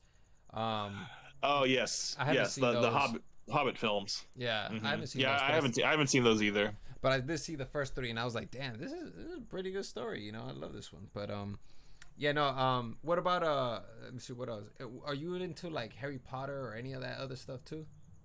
My wife is big into Harry Potter. She loves Harry Potter. And you know what? Every time she tries to get me to watch it, I've only seen the first 2 movies in the theaters. And then now that whenever she tries to get me to watch it, like, I always fall asleep like halfway through it. And she's like, she genuinely does not understand how, you know, I like action movies, I like science fiction movies, whatever, but I can't get into Harry Potter for some reason. It's just like, I don't know what it is, man. It's not that it's like boring, because it's a very well made movie, you know, but it just doesn't hold my attention, you know? Yeah. It just doesn't click with me. And, you know, it's like I'm not saying that it's of bad quality. I think it's you know, there's a reason why it's so popular, and why it resonates with so many people. I understand that, but just didn't do it for me, man. Yeah, no, because I've been wanting to Yeah. get into it. I've only seen like four of the movies, but I've been wanting to get Hmm. into it, especially because I've been to Universal Studios recently, and like they have like this whole section of like just Harry Potter, Oh yeah, and I'm like, yeah. Harry Potter world. Yeah. yeah. So I'm like, damn man, you know what? I kind of want to be a part of that. You know, I just kind of want to look into it to see what it's about. But like I've My been wanting. sister is a huge Harry Potter fan, and she's been to Universal Studios, and she always has to get a case of that butterbeer, man. She loves that stuff. Yeah. Oh, dude, tell me about it, man. I tasted a little bit of it because I can't have too much of it, but I remember Yeah. thinking like, damn, like this is it's kind of a little too sweet for me, you know. I don't know. To me, it was just a little too sweet, but I will say that Sure. like it's a pretty unique drink for sure, man. Hmm. Have you ever? Because well, I want to ask you, you ever been to Disney World? When I was a kid, I was young enough to remember going, but I wasn't like old enough to actually like appreciate it. You know, like I Oh, remember going inside of like It's a Small World and going into Space Mountain and the teacup ride, and that was about it. oh I don't shit. remember anything else, man. Yeah, I've I never. haven't been. I haven't been since they've changed everything around. You know. Yeah, I haven't been there. Obviously, because the price is ridiculously high. But like, I've always wondered what Hmm. it looks like inside. You know, because Yeah. I don't know, man. Like what I've seen online, it's just so attractive. You know, but yeah. And recently, I was looking at that. Supposedly, like their what do you call it? Their visitation has been like declining. But like, I'm like, Mm. damn, man. Like, really, like that fucking attraction looks absolutely beautiful. I just can't see how somebody would not want to go to it. You know, I I don't mean, know. money's tight for a lot of people, man. Yeah, I mean, just putting groceries on the table is like is a real thing. People are making life decisions at the gas pump now. You know, it's like it's not like how it used to be, man. Like, you know, you just take the whole family to Epcot and you know just have a whole vacation about it. But yeah. But you know what's yeah, interesting? You want to know what's interesting though? That like I recently I've seen that almost 60% of people go there and they take on Disney debt. You know what that is? Essentially, they'll go in debt and then I didn't even know there was. I didn't even know that was a thing. yeah, no, that it's a thing, and it's over 50% of people that would just do this, you know, and like they'll actually go in debt just to go to Disneyland, and I'm like, damn, man, like really, it's worth it. Like, Wow. and all of them say, and Yeah. yeah, most of them say that they don't even regret it. They're like, nah, man, like I could be like, you know, paying interest an entire year and I still won't regret it. Mm. I'm like, oh, okay, I guess, you know, Disney did their job in terms of indoctrinating people into thinking that making investing in Disney is a good thing. They're like, yeah, look, it's like, you know, it's gonna be worth it. Don't worry. You know, yeah, you'll make the money. Don't worry. yeah, Yeah. so for No, sure, I heard from Dave Chappelle that they have Disney dollars and all this stuff, and you know, it's like their own currency, apparently. And yeah, man, I'm like, I might be too old for Disney, man. I don't know what it is. I just like I'm not like I just might be aged out of the demographic. You know, really. Nah, I think so. I don't know, man. I kind of been wanting to develop an appreciation for Disney, but I don't know.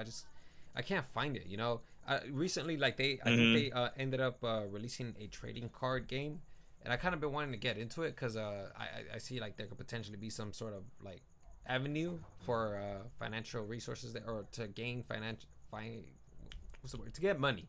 That's what I'm trying to say. Hmm. Because like I'm into the whole trading card game and the business, and I feel like getting into it, but I just don't want to learn like the whole meta and everything, because yeah, like it's already hard enough to deal with one trading card game, and then to get into another one, it's like, yeah, I don't know if I Is can. it trying to be like a competitor to like Pokemon and stuff? No, no, no. I don't know. I mean, I would assume that like all of these trading card companies are trying to compete with each other.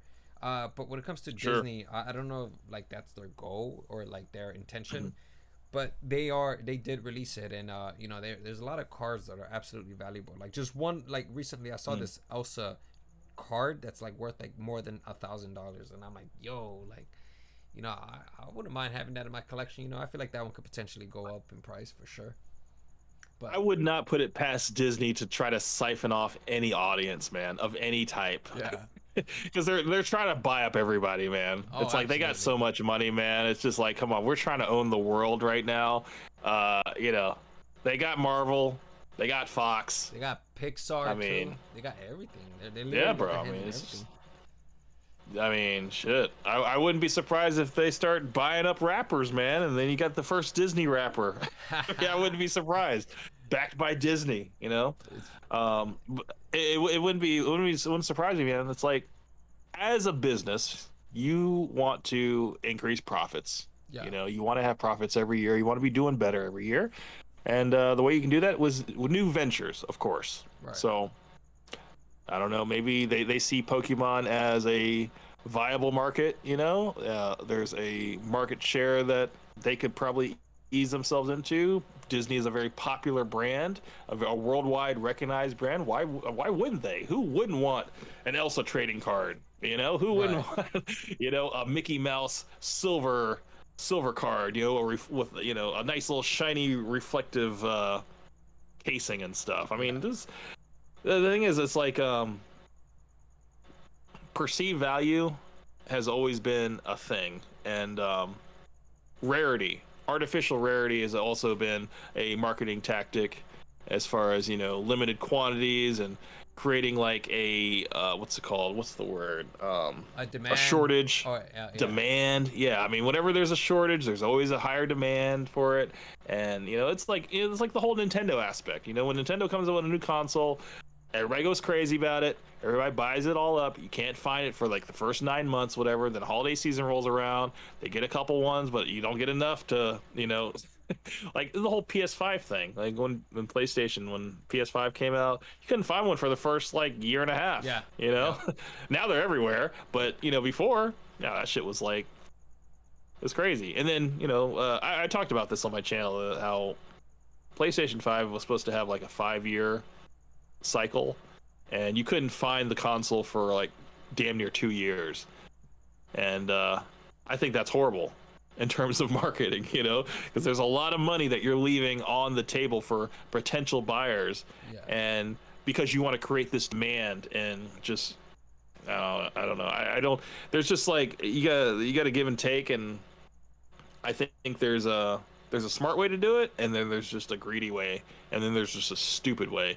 And I think that I honestly think that these companies are being dumb. Like, just they're like, oh, we don't want to overproduce because we don't want to saturate the market. And I'm like, well, people are willing to pay scalpers like 2, sometimes 3 times the price online just to get their hands on something. Yeah, because just because I was gonna say people are buying multiple consoles. Yeah, because I was gonna say that, like, I think at one point I saw that the PS5 was worth like almost $1,000, and people were like, they were buying it up, and I was like, damn, man, $1,000 for a console, really? People are making profit, man, left and right, hand over fist, man. Yeah, and that's kind of like the way like the trading card business is too. Like when you create like when there's a shortage of a certain card, it goes up in price like drastically. And looking at that PlayStation, I was just like, damn, like that seemed like an opportunity right there. It was low, and it was really low in supply, but the demand was pretty high. So sure, but it was really volatile. I didn't want to, I didn't want to get into that. It just seems very risky. It wouldn't be a smart move, because obviously, like whenever you have a PS5, it depends on how you hang on to it. It could either lose value or appreciate in value. Sure. Well, I mean, the perceived value, going back to it again, is always going to be some. I mean, if somebody is out there willing to pay for something, there's always going to be value to it. Yeah. So I mean, and if you can create this, like, what's the word, FOMO, the fear of missing out for people, like that urgency. I mean, yeah, it's a very powerful thing. It's a very powerful marketing tactic, and it's been proven. So Disney is going to be around after we're dead. They're going to be around after our children are dead. Okay, so they have to do everything they can to continue to keep the money, to feed the money machine. Yeah. Yeah. If they have to re-release movies 30 years after and swap the genders and swap the race and stuff like that, they're gonna do it. Yeah. Because hey, let's appease these people, because this is what's hot right now. I can't believe the amount of like 40-year-old men that were just outraged over the whole Little Mermaid being black. I'm like, who gives a shit? Yeah, no, dude. I watched portions of that movie and I thought it was gonna be pretty bad because obviously, like when you see the people online, like the Yellow Flash or like the Critical Mhm. Drinker, when you hear these guys, they're like, they talk so negatively about the film, and so you have like this expectation going into it. Even if you don't want that expectation, it's still there. But like when I Of watched a course. little bit of it, I was just like, it's not that bad, man. The music is actually pretty good. It's not too bad, but overall, man, yeah, I don't really care like about the whole gender swap thing. I think at some point you have to kind of be renovating your IP, so it could stay fresh with the Mhm. modern times. Well, I mean, oh, sorry, I just fucked something up. Hold on, me. Okay. No, what I was gonna say is that I think it's a smart idea when your audience for a certain, like, I guess IP grows up and ages out, that you revamp that Yeah, and and do it for the newer audience. I mean, I don't think that's I think that's a very smart idea. Um, but it's just the problem you run into is that a lot of these people are living a lot longer. Okay, so yeah, they're seeing these remakes and they're living through the remakes. yeah, Like, why are you rebooting this, man? yeah. This didn't need to be rebooted. It was fine how it was. I'm waiting for them to reboot the Warriors, even though that movie was like, it was a dumb action movie. I'm waiting for them to reboot that movie and make it completely stupid. Are, I are they can't planning on I rebooting that can't movie? wait. I don't think so, but they haven't announced anything. But um, in John Wick 4, they had the scene where John Wick or whatever towards, I think it's like last third of the movie, whatever. He's like trying to get from one side of the city to the other, and then they have the announcer with like the zoomed in face on her lips and stuff, and it was very reminiscent of the Warriors. So it was kind of like an homage to it, but um, I don't think that the Warriors movie could work today. Yeah, because I it mean, was like a I'm product of not. its time, right? Right, right. Yeah, I think it was one of those movies that's just like it's too simple that I don't think that it would be interesting to an audience of today's savvy. I don't think people would find it that interesting. It's just like, oh, there's a lot of running. yeah. People just getting from one You, end to the other. Like, why are these colorful characters all scared of each other? yeah. You ever But seen yeah, Fresh Prince of Bel Air? the new one, No, the remake. the old one, the old one. Yeah, yeah, of Yeah, course. yeah, I grew okay. up on that. Have you seen the new one? Like a little bit of the new one, at least? Because I seen a little bit of it, and I'm like, I yo, like this I is am so not, different man. compared to like the old one. I'm like, yo, this is a little bit different. It's more modern, more like it at least to me, it kind of felt serious. But I haven't watched all of it. Mhm. Perhaps there's like comedy in it. I've only watched like 5 or 10 minutes of it.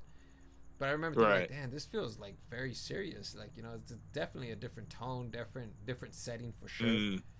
That's the impression I left with. So did the original have a laugh track Yeah, on it? they did.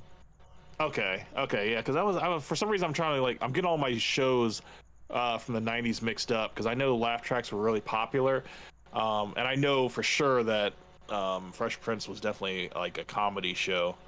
Um, but yeah, so I guess they're going for a little bit more serious, huh? Because I That's guess yeah. yeah, I That's mean the they impression I know that's left what with. Yeah, sells, man. Yeah, I mean, come on now. I mean, Breaking Bad, was like a dark comedy, yeah, you know, but Dan, I mean, you got all these drama shows that are doing really well. yeah, But I think that's kind of I think what's tough, man, is uh, doing a show that's funny that is sustainable. I think it's really tough yeah. now, It's just cause, because of how times have changed and stuff, and people yeah, just they don't laugh at the same things they laugh at. yeah, you yeah. know? I mean, it's because back then, like during the '90s, it was a lot easier to write stuff. Because oftentimes I would see that like a lot of the comedy was like slapstick humor, crude humor, Hmm. insult humor. Because I know the Fresh Prince of Bel Air was like it had a lot of that. Because you would see Will Smith's character, oftentimes just snap at Carlton and stuff like that. You don't see that nowadays. And I'm not gonna No, lie, dude. Like I genuinely miss that style of humor because that's like my sense of humor. I my genuinely sense miss of that. humor was Married with Children, and they'll never make that type of show again. What? Did you ever watch that? Nah. Like what kind of sense of humor Oh, do they have? Okay, so oh my god. Oh man, I hope I could find a clip for you, man, and just send it to you. But yeah, I mean, Al Bundy was he's married to this woman called Peggy, and they have 2 children and a dog and stuff. And yeah, he fucking hates his wife. He hates his life, and he's a shoe salesman, and he's reliving his old days. Whatever, like he talks about his most proud moment is when he scored four touchdowns in one game of like high school football, and his life is like really sad. It's almost kind of like the archetype of like the pathetic father figure, kind of like like the Homer Simpson, the dim-witted guy, whatever. Yeah. But the funniness about it is that they would fat shame people and like call women whores, and like it was just like a lot of sexual innuendo, stuff that they can't do today, unfortunately. Like if people would be way too offended. I have the entire series of Married with Children from like the entire complete series on Blu-ray, because I saw that in Walmart the other day. I was like, dude, I have to have this, man. This is my childhood. I love Married with Children. It's a great show.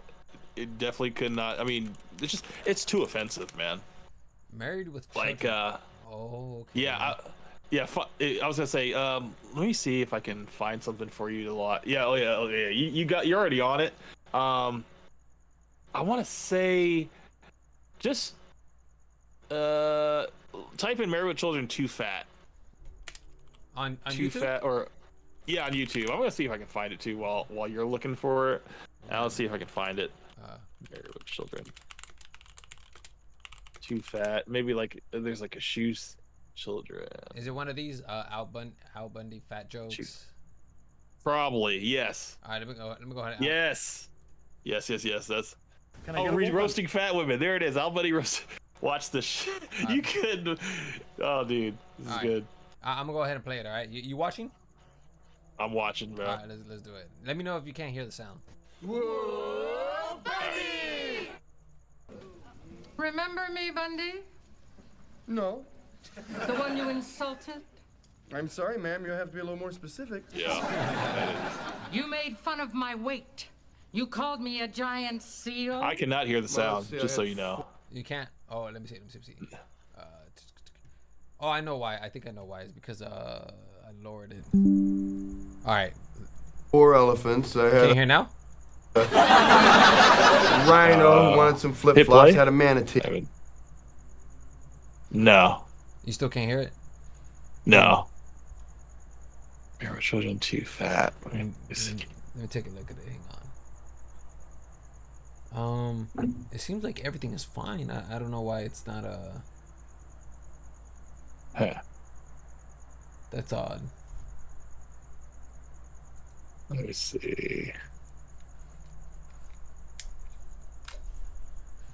Sheesh. I don't know why that's not working. You can't hear anything. Oh, I mean, I was playing it on mine. Okay. Okay, let me try one more time. Let me see if this works. T. Oh, you know what? I was gonna say we're on Discord, dude. We seal. could do the whole YouTube thing, the watch together. Oh, can you? Yeah. Do I go to? Let me, I never really operated. here, I'm on. I got you right now, dude. Here, we're on a watch together right now. Let me see if I can do this real quick. It's oh man, technology, man. Married with Children. I don't know if it works where like you can pause it and I can pause it. Let's see, oops, I misspelled children because I don't know how to spell. Married with Children fat jokes or too fat. Fat jokes are always the best, man. Let's see. Al Bundy's first ever insult. That's a good one. Let's go. Okay, all right. Are you in the watch together? Yeah. When I was. Okay, you are. Okay, perfect. Right. Crimes against obesity. Al can stop. Can Al stop being rude to women? Let's listen to the first ever. Can you hear that? Give me a second. Did it not join or what's going on? Watch together. Okay, give me 1 second. Okay.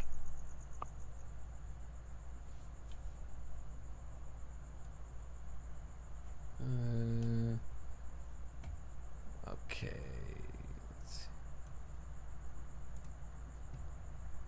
Alrighty, there you go. It should be working. Okay. Okay, let's see. I don't care what your little ruler says. I've been a 7 since I graduated from high school. Well, these are 7s. The box says 9 because, well, look, lady, you're a 9. I can accept it. Why can't you? You're very fresh. No, ma'am, that's impossible. Because for the last hour, I've been trying to squeeze your foot into a shoe when I really should have been easing them into the box. So no, I'd say I'm anything but fresh. By the way, you want to tell John Henry over there to give the $100 pumps a rest? Your ad says courteous service. But that's not my ad, ma'am. That's the former owner's. He was killed tragically on this very spot when a size 9 exploded in his face. Come on, Arnold. We're leaving. I want a blue. You already got one.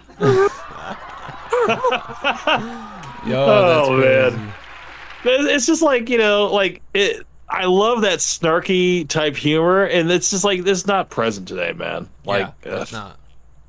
That's why, like, Al Bundy, man, will forever go down as like one of the greatest. I can't believe you haven't seen this shit. No, I haven't. There's one. Hold on, let me see if I can find the one that I was trying to show you originally. The one where is it, dude? I mean, I'm gonna try to be real quick about this because, they were just consistently funny, man. It's just like, Peggy's best comeback. Oh, Peggy, this is his wife. Let's watch this. In Puerto Rico, we call ourselves Boricua, a unique name honoring the vibrant spirit of our. Anyway, it's just a bunch of guys holding their bats. They ought to show pictures of them the way they really are. Grabbing their privates, spitting, and patting each other on the butt for good luck.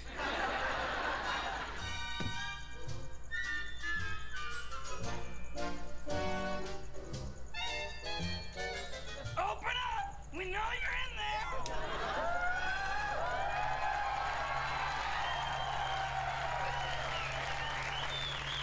I'm coming! All right, now kids, smile as if Daddy had died.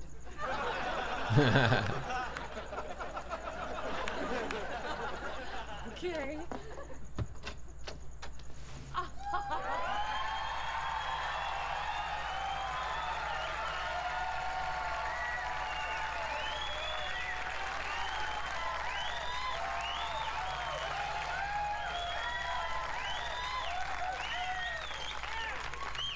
Zemus, Ida May.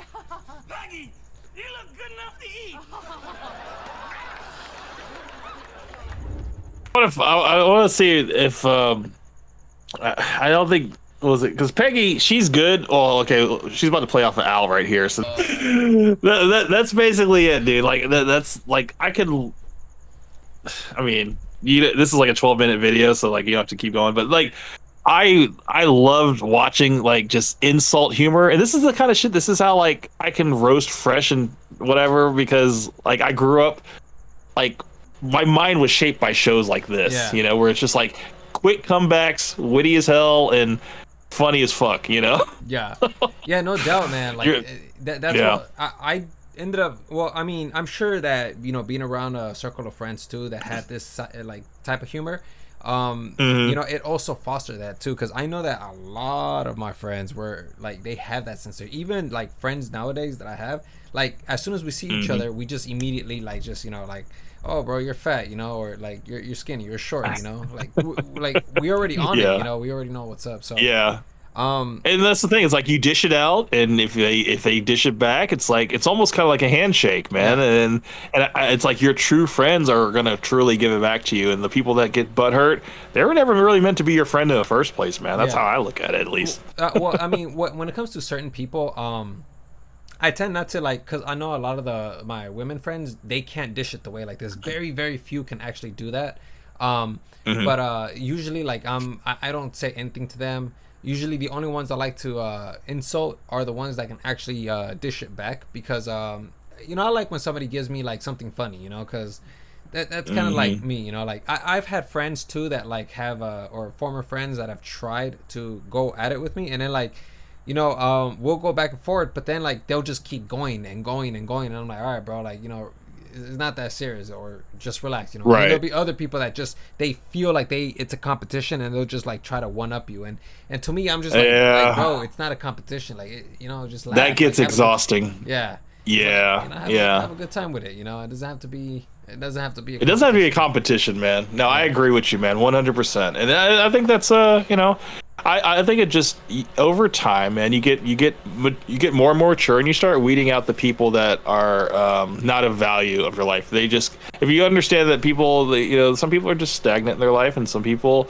are on the uprise, and then there's people that, you know, are pretty much there to grind with you, you know, and be there to pass the time, and then, you know, it's like you never know like where this life's gonna take you, man. And you know, the few friends that hold on and, you know, they stay true and stuff, it's like those people are really what makes life worth living, man. And they become a part of your extended family. You know, after your family falls apart, it's your friends that become your family. You know. So I mean that's just one thing I've learned through this life of you know, I was telling my wife earlier, I was like, I'm about to be 42 in October. I'm like, dude, as a 42-year-old man, dude, I was like, I realize I don't have that much friends. My friend circle is like very small. Yeah. You know, it used to be like I was kind of like, you know, hanging out with friends every Monday, and I had like probably 30 people that I saw on a regular basis, you know, not just from work, but just in life, you know, and it was a nice little routine. But then, you know, people grow up, people get lives, people, you know, get married, people have kids, people move away, people join the military, you know, it's like people's lives take off, and, you know, it sucks, but it's actually good. It's good because, you know, you don't want people to always be the same, you know, you want people to grow. Yeah. And I think I think it's just good to look back and be nostalgic about it and stuff like that.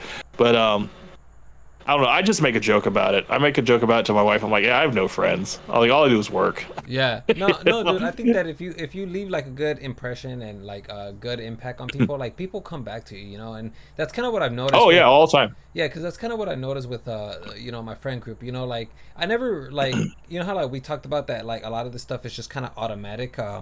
You know, when you're a part of a friend group, people just tend to gravitate towards you if you conduct yourself properly. Well, you know, like for the most part, like every single time I'm around these people, like or my friends, I usually just, you know, give them advice, talk to them, you know, level down with them, you know, and they come back, you know, they come back because they know that they get value from the engagement. So like you know, because of that, I managed to have like a huge group of friends. But I'm not gonna take the entire credit. Like my sister definitely, like, she has a way of being with people that like it really like people are attracted to that. They come back and they want more of us, you know, because you know my sister, she's very good at like, you know, conversing and like being very giving, and I feel like I'm very because I take a lot of pride in my intellectuality, and I know a lot of stuff, you know, and I share that with a lot of people, and they really appreciate that. Like I feel like people who always talk to me, like they leave they leave knowing something more, you know, they learn something, which is why at the end of my videos, like I always say, you know, that's all I got for you guys, and hopefully you guys learn something today. Like I always say that because like I love when people learn something, you know. So yeah. Well, we all could learn something or two from one another, you know. It doesn't really matter where you come from in life. Everybody has their own individual experience, you know. And I think that's kind of the joy of life, is that, you know, meeting people and having a diverse group of friends and stuff, you know. It's like you only limit yourself when you only hang out around with certain people, you know, certain groups of people, you know, and you're like, oh, I hate black people, so I'm not going to hang out with black. Well, you know what? You can learn a lot from black people. Yeah.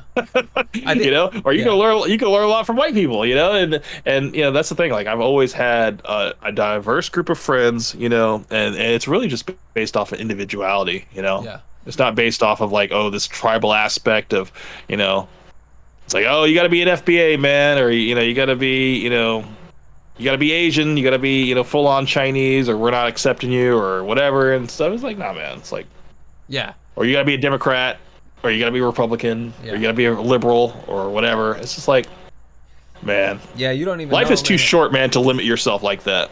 Yeah. Oh man, like I'm telling you, dude, and I'm sure you do know. I don't even know why I say you don't even know, but like, yeah, like it's like that, you know.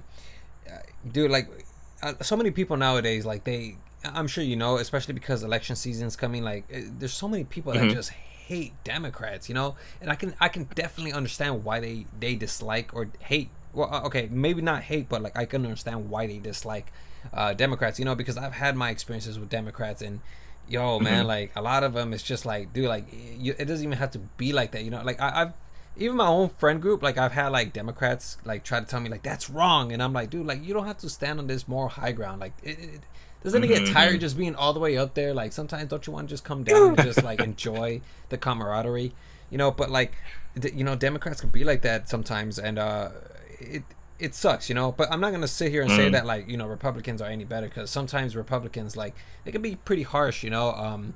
Like just recently I made a video, and like you know, some of the I know the Republicans, some of them were all like, you know, I'm not gonna subscribe to this channel because I'm gonna take your advice, which is, you know, don't watch your content creators responsibly. So I'm gonna take that advice and not subscribe to you, because obviously you're one of those guys that if I watch, it's obvious that I'm committing, you know, irresponsibility. So like when they say that, it's hurtful, you know. But like I don't know, man. I think that a lot of people really don't understand what it means to be open-minded, you know. I think that like a lot of people talk about it, but they don't know the meaning behind it, you know. Like they don't know that you have to actually make an effort to sit down and to talk with this person, and it doesn't just mean to get to talk with them for like the first hour or getting a first impression. You have to actually put in the work and commit yourself to like talking with them for like a month, at least a month or two. Because even like the YouTubers I used to work for, I like there was a couple red flags at the very beginning, but I actually, you know, I gave them a chance. I was like, you know, I'm gonna sit here for like a month or two, see what they're about, and then like, you know, within that month or two, I was able to better gauge who I was working for, and I immediately realized like, you know, these are people I just don't want to be around, you know. So I think it takes time to really get to understand people, and it's not about first impressions, you know.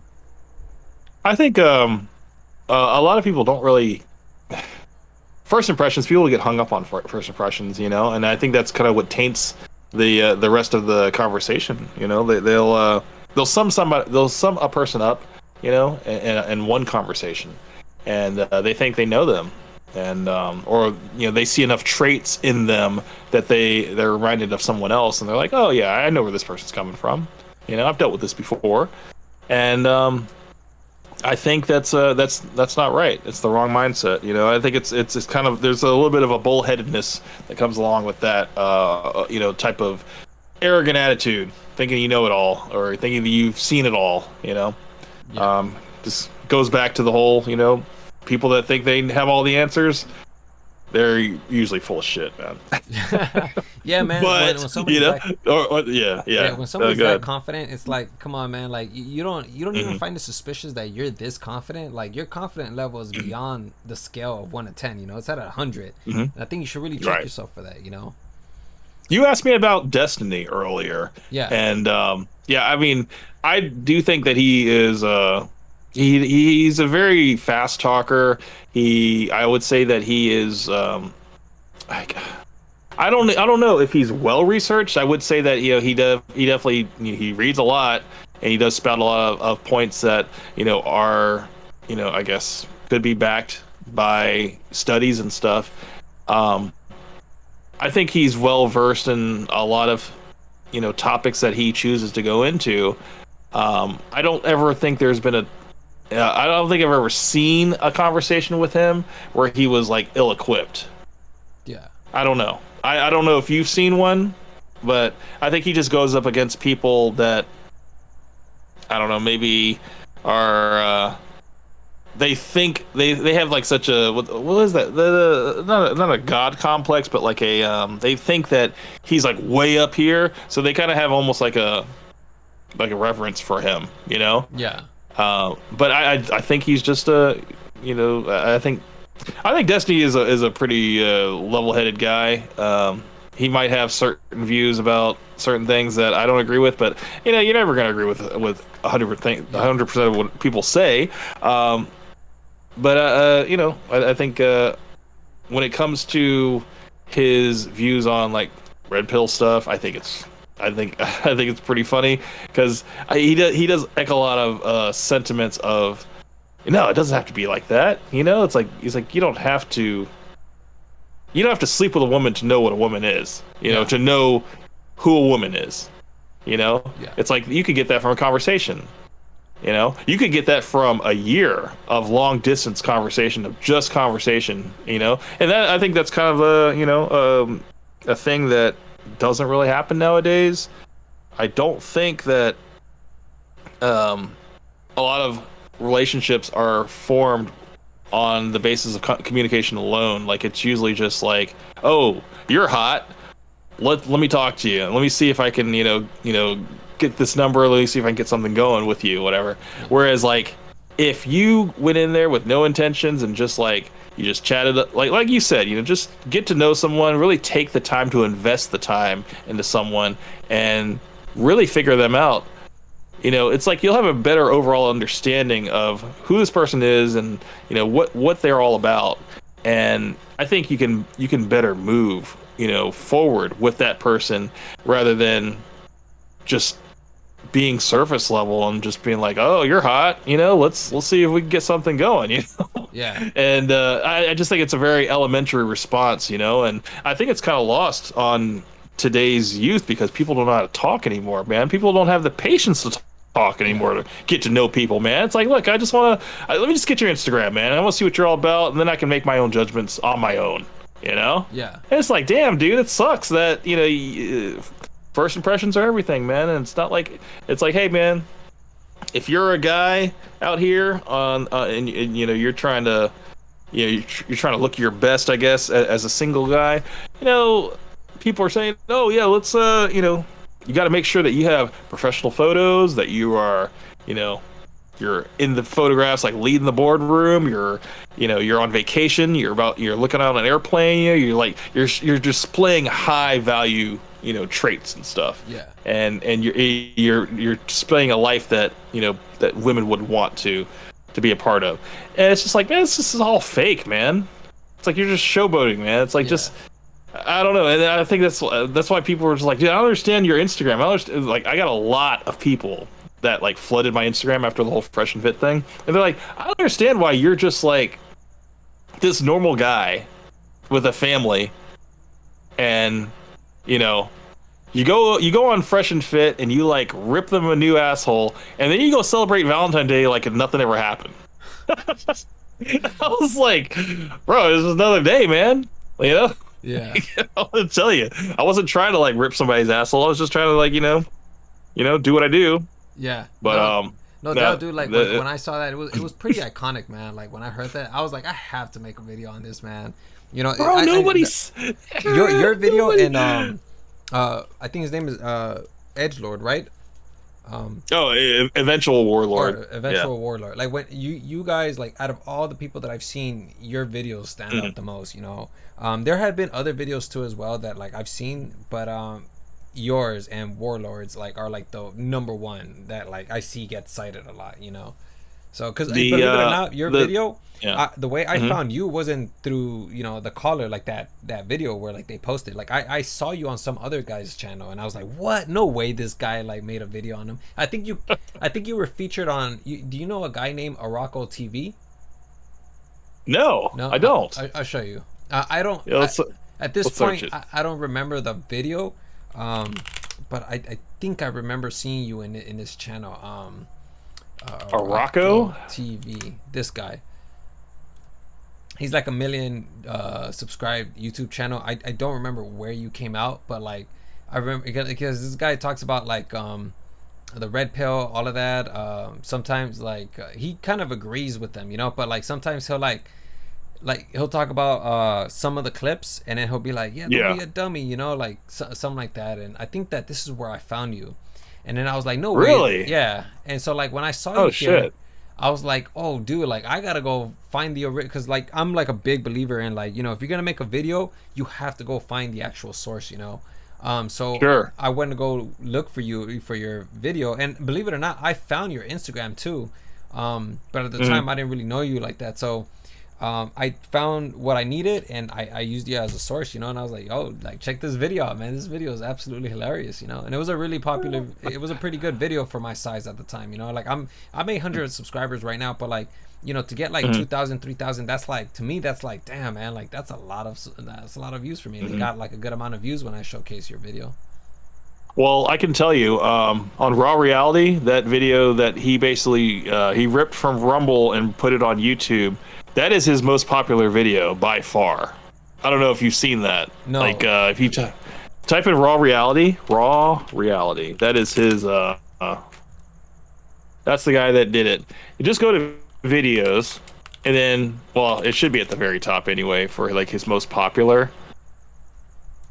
His most popular video is that video. 869,000 views. What the fuck? Yo, that's crazy. Go to his channel. Go to his channel real quick. Go to videos. Go to popular. No. I'm right here looking at it. It was like 6 months ago. I'm watching it. It's like, damn, 869. Yeah. So look at his second most popular video. 52K, 11K. That's like crazy. that video is blown out of the water. Like, it's kind of crazy when you look at it. But then like I was like, oh shit, like I would like to see what Fresh and Fit, as far as their videos, like what is their most popular video. Of course, you know, they got a couple of videos in the millions and stuff. Yeah. Of course, you know, because they do a lot of live streams. But then I was like, let's just see like what their most popular video was. And they had one that I think it was like 275,000, and it was from like 2 years ago, and it was like their most popular video. I was like, oh shit, like this video freaking blows it away. Just in terms of like, you know, time viewed and all that stuff or whatever. Yeah. But I was like, yeah, that's cool, man. It was kind of like a little lightning in a bottle kind of thing. And you know, people are like, oh man, you need to capitalize on this, man. You need to actually show your face and do a fucking video. I'm like, dude, I ain't fucking like, I don't care about it like that, man. Yeah. Like, I'm not trying to be famous like that. I'm just trying to, like, you know, like, yeah, I had my little YouTube channel doing a little gaming and stuff, and then doing my little product reviews and everything, you know. And this just have to be like a little fish out of water kind of thing, because, like, yeah, I do listen to these guys for entertainment, but, you know, I was like, man, I wonder if I could just freaking like go on there and just say some shit and just see, you know, if I can do it in a way where they won't drop my call, you know? Yeah. That's why people were just like, oh man, you came on there and you didn't throw any ad hominem attacks, because I know, I was like, if I did that, they would have been like, all right, we're gonna go ahead and let you go, you know? Yeah. And I was like, yeah. So I'm just like, no, I'm gonna play it smart. I'm gonna create some intrigue. I'm gonna say, look, man, I wrote a book about you, man. It's already been written. I just want to like, I just want to. It's only 3 pages. It's not a lot, you know. But I will say that, you know, and then of course, you know, I had written all this shit on Reddit months ago.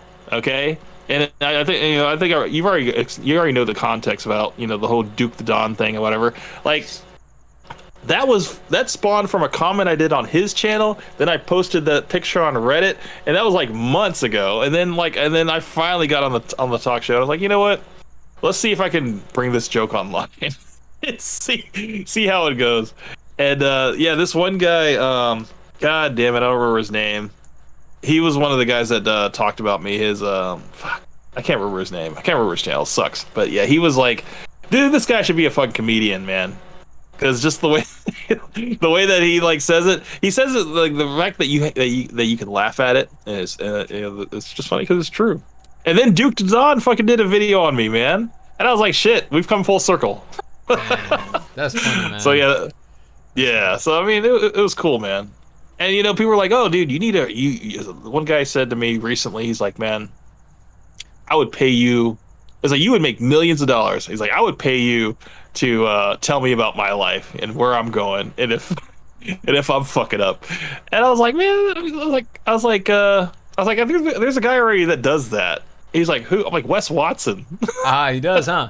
It's like, there's a guy. I don't want to bite from his little scheme that he's got going. I was like, oh, there's a guy right there who does that. But what he has going on is completely different, man. This guy, he wouldn't social. No, I know. Yeah, like I've seen some of the videos. I'm like, dude, like you gotta calm down, man. Like, you know, it ain't that serious. But I mean, bro, it's like the steroids and all the gear that he's on, man. It makes him all that aggressive and shit, man. Yeah. That dude live, breathe, and sleeps jail, bro. Like, you know he does. That's why he's always talking about like lifting your shirt up and, you know, like you got tits and everything. Like, yeah, I bet, man. I bet that's like all you can think about, man, is a man's body, bro. Yeah. I mean, that's why he got destroyed that one time when he showed up on the Fresh and Fit Live. I was like, damn, man, that guy put in his place. Dude, Andrew Wilson freaking held his own on that. That was great to watch, and you know, it's just, it was good. Yeah, it was good. Yeah, man, that is crazy. I mean, Andrew Wilson, like he just recently went viral, no? Because like he like some like I think some heavy woman, some fat woman, she like went on the whatever podcast and she said something about like, oh, you know, I'm a 10 when she was like super big, and yeah, he just started laughing. Huh? That's the guy who said, you know, I forgot to mute my mic. That's Andrew Wilson, right? I forgot to mute my mic. I don't think if I've seen that clip. Let me show you. Mindscape, yeah. Let me see. Oops. Let me see. No. You're an Forgot to mute my mic. Yeah, let me see. Hang on a second. I forgot that you can't hear it. Let me see. Oh, Rachel Wilson. That's his wife. Yeah. Dude, he's been on this show like freaking 40 times, man.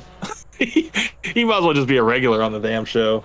Whatever, just be part of it. Or at this point, I'll just send it to you. Because I forgot that like you won't be able to hear it because for some reason I don't know what's going on, but like for some reason. I was gonna say just do it in.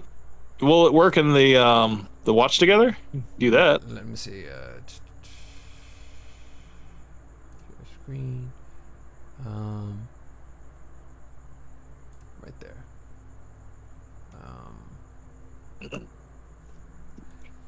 How do you do this? It's because I don't really know about like Oh, I got you. Let me see where you're at. So that's gonna be. God, where was I at? I'm still in the watch together that we were in. Let's go back here. Yeah, I'm still literally on that freaking. Oh shit! I'm still watching the freaking shit. Oh god, I'm tripping over here. Let me get out of this. Leave activity. There we go. Okay, so there we go. Go to YouTube. You should be able to join mine. Okay. They'll watch together. Okay, so what were we watching? My brain. I've already lost it. Andrew Wilson and forgot to mute his mic.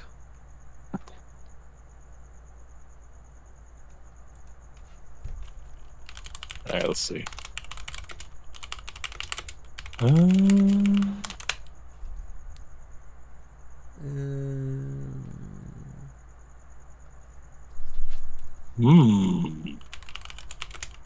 Yeah, I don't know if that's.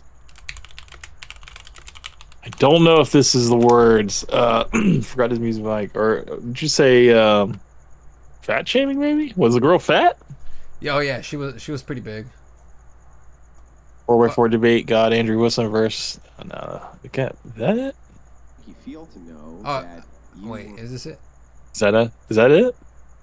What does the girl look like? What's she wearing? She was pretty big. Like, let me show you. She was wearing a lot of fat, huh? She was wearing a lot of fat. Like, imagine. Let me see. Yeah. This is what she looked like. How do I get out of this? What do I do? Oh, leave activity. I remember how I did this last time. There we go. There we go. So then we go to. Okay, now I can join you. This is what she looks like. Like, that's her right there. All right, as a matter of fact, this is the video. Andrew Wilson with a hot mic. Let me see. Let me. get out of here? With a hot mic. Okay. How do you get out of here? Oh, okay, so go above your name. You see where it says watch together? There's that thing off to the right. On the left gray bar. Oh, no, not full screen. You see it? Okay, yeah. Okay. Go over to where it says you see what was it? Go all the way to the left bar and go scroll down where it says watch together. Bottom left corner. Bottom left. Right where it says video connected in green. Above that it says watch together. There's time elapsed. Go down. Oh, all the way over here. Yeah, so see that little icon next to watch together? Go to the gray bar. It's right above voice video connected. Go up where it says watch together, time elapsed. Up. Right there. Leave activity. Oh, leave activity. Okay. Yeah. Yeah, you don't want to disconnect. Yeah, leave activity, and then you can go back and go back in and do what you need to do. Oh, I see. Okay, because I have the video here. Yeah. Now, so let me go ahead and type the words now. Oh, am I hosting now? Shit. Oh, there you go. I need to get out of it. Andrew Wilson with Mike. Is that it?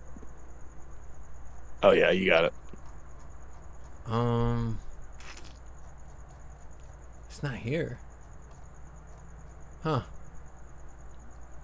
But I mean, like, this is the video right here. Essentially he's just like 10. You can't pick 7. You can't hear it, huh? No, you gotta start it. I don't. Let me see. 6.5. I'm at 3 seconds. Okay. Oh, maybe I gotta play it. Hey, why isn't it working? Watch together sometimes like does this little glitchy shit sometimes. Hold on, let me see. Oh, it's because I was trying to play it from the actual YouTube video. My bad. Oh, okay. Yeah, that was terrible of me. My apologies. Let me see. Okay.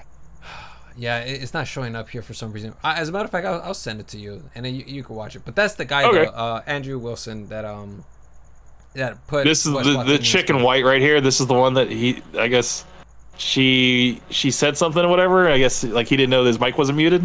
Yeah, like essentially okay. She said that because they asked her, like, on a scale from 1 to 10, what size? What I was gonna say what size? what do you rate yourself? And she ended up saying, I rate myself a 10. And then like this is when he starts to like laugh maniacally, and he's all like, "Oh, I'm sorry, I didn't mute my mic." Yeah, so that's the guy who put Wes Watson in his place. Yeah, it's pretty insane. Pretty insane stuff. I mean, the thing is, man, it's like Wes Watson claims that he spends like $90,000 a month on his rental apartment, and for some reason, like I guess people that pay him money, I guess, for him to like yell at them on screen and tell them that they're fucking up in life and everything. Like they I guess they're supplying him with that money to pay for a condo like that. I was like, ugh. Yeah, no, man. Like when artist, man. When I see that, like, there's people like FaceTiming him, and I see how he treats his clients, I'm like, really, this is what you want to pay for? Like, I feel like there's much more efficient coaches out there that can probably boost you in life, But sure. To some people that's attractive. I can't complain about that. Yeah. So that apparently these are like business executives, people very high level that just need somebody to talk down to them and shove a fist up their ass, whatever, and tell them like, hey man, you need to get your life together and pay me more money. Yeah, no, dude, like, damn, dude. I ended up making a video on him too, and I ended up showcasing I think 2 of his clients in that video, and they discuss like what it was like to I guess have Wes Watson as a coach. And a lot of these didn't even seem like they were out of their mind. They seemed like they were level-headed people who believed in God, and they seemed like they were conservative based, but for the most part, yeah, it was like, I don't know if it's like people who are executives that really need to be humbled, but it really seemed like it was just people who just have a business and they just want to like elevate, So right. Yeah. They got sold on the dream that you know, this guy can get me to the next level because look at this guy. He's driving these nice cars, these fancy cars, whatever. He's jacked and he has this shirt that says rich, rare, and whatever. Yeah. Man, that's crazy though. But yeah, man. I guess I'm gonna go ahead and end it here because I'm about to. It's gonna be time for me to go to sleep already. I'm about to. No, man. It's definitely, man. It's been a good conversation. I've actually been up for probably more than 24 hours now because I think I might have mentioned to you that like I stayed up all night last night just putting together the food and stuff for my my daughter, my son, and my wife's like birthday celebration. They basically wanted to do a little like Mario theme thing, and yeah, man, it was it came together pretty nicely, man. I'll say that. Definitely, man. And also I didn't even speak that much either, and because I'm like when it comes to Fresh and Fit, I am not as knowledgeable as you are, like when it comes to all of that, you know. So like the whole time I was just listening, and I was like, damn, man, this is like stuff I've never heard of, you know. So. So yeah. Like, well, I mean, I guess you could say that, you know, I do a little bit of research here and there, but again, at the end of the day, man, it's what we take in, and you know, I think it's always good to get your information from multiple sources and stuff. So whenever someone says something about somebody, I always try to like follow like 3 other people that are either saying something that they're saying or confirming what they're saying, you know, because I don't like to just go off of hearsay, and you know, I definitely won't watch like an Aber Preach video and then be like, oh, okay, well, this is what I believe now, you know. So, but no, I mean, I think the boys, they're on their way out, man, and you know, it's people were like, "Oh, you destroyed Fresh and Fit." I didn't do shit, man. All right, I just told people facts. People blame no you. people. Yeah, man. They're like, "Dude, you planted the seeds. You planted the seeds of doubt in his mind, or whatever, and all this stuff." And now, like, they're like, "What did they say?" Somebody said they're like, "Yeah, man. Divide and conquer." He's like, "This is just a classic example of divide and conquer, man." It's like you're going in there, you're planting seeds of doubt in Myron's head, and now, you know, now he's lashing out at Fresh, and saying all this. I'm like, bro, man, he was gonna be doing that shit anyway, man. The fact is that I just shed a little spotlight on that little dark corner of the room, and I'm not racist, all right? Let me just clear the layer. I'm not racist, all right? People are just like, dude, you're so fucking racist, man, with the whole black trash bag. And I'm like, well, bro, I was just going with the most economical option, okay? I could have said, buy a mannequin, spray it with black spray paint, okay? But that would have been a little bit more costly, you know? Just get a little carpenter black trash bag, whatever, and then you'd call it a day, bro. But then, like, these guys, they were like, man, that whole 3 Shades Darker thing, man, that's... I'm like, bro, that was a good joke. He got cooked by eventual warlord. I think people that just look at that statement on its own, they're like, oh yeah, that sounds racist. I'm like, nah, there's a little bit more levels to that, you know? And you know, I believe that, man, because I've gotten my fair share of like comments where I'm like, bro, like, how did you even come up with this comment? Like, I don't know, man. Like, some people just like, I feel like they look way into it and they don't really like take a step back to really like look at it logically, you know. But I mean, it is what it is, you know. Yeah, bro. The internet's gonna be the internet, man. I got a lot of positivity out of it. I'm happy, you know. Like, I got a freaking bunch of followers on Instagram, and it wasn't even my intention for that. Yeah. You know? But no, I'm glad that you know, I got to, you know, have this conversation with you. I got to meet you and stuff, and you know, I hope this isn't our last conversation, man, because I know that that other YouTuber would like to do kind of like a 3-person conversation, because I suggested it to him. I was like, dude, I think that it'd be, you know, nice dynamic to bounce off and stuff, and have multiple collaborations and stuff. But no, it's a good conversation, man. I mean, I'm glad you had me on, man. Thank you. No, thank you for coming on, man. You didn't even have to do this, but you did, and I appreciate it, because oftentimes people, you know, I've had people come to me and say, you know, we should collaborate, we should talk, and I'm like, I'm more than happy to, and then like nothing happens from that, you know. But I'm glad that you were like definitely one of the first. I'm definitely gonna remember this. You know, you came on, we talked, and it was great, man. Absolutely. Like now I'm getting the hang of like talking with other people, and I definitely look forward to the next one, man. Like we should definitely plan it out. Man. We could plan it out soon, and you know, this is just an example of what it could look like in the future. So, yeah, dude, I'm definitely ready for that. You know. Cool, bro. Well, hey, man, I hope you have a great evening. I'm gonna get some rest because I don't have to go to work until 3 o'clock tomorrow. So yeah, I'm gonna try to get at least 8 hours of sleep. Yeah, try, and yeah, bro. But yeah, man, we will definitely have another conversation, man, and just keep up the good work, man. I'm always gonna, I'm always gonna tune into your live streams, and I'm always gonna comment on your videos, man. So just keep doing what you're doing, brother. Appreciate that, brother. And also, yeah, likewise, man. You know, I'll show the same love to you, and yeah, man, we're definitely. I don't know if you're trying to be a content creator, but we'll definitely elevate for sure, man. Like, like if you're trying to take it very serious, it seems to me like you are, like, because you're coming on, you're talking. So yeah, definitely, man. Like we'll definitely interact a lot more. Well, I'm just trying to take a more measured response. I don't want to just keep putting out videos just to put out videos. I want to put out more quality over quantity, and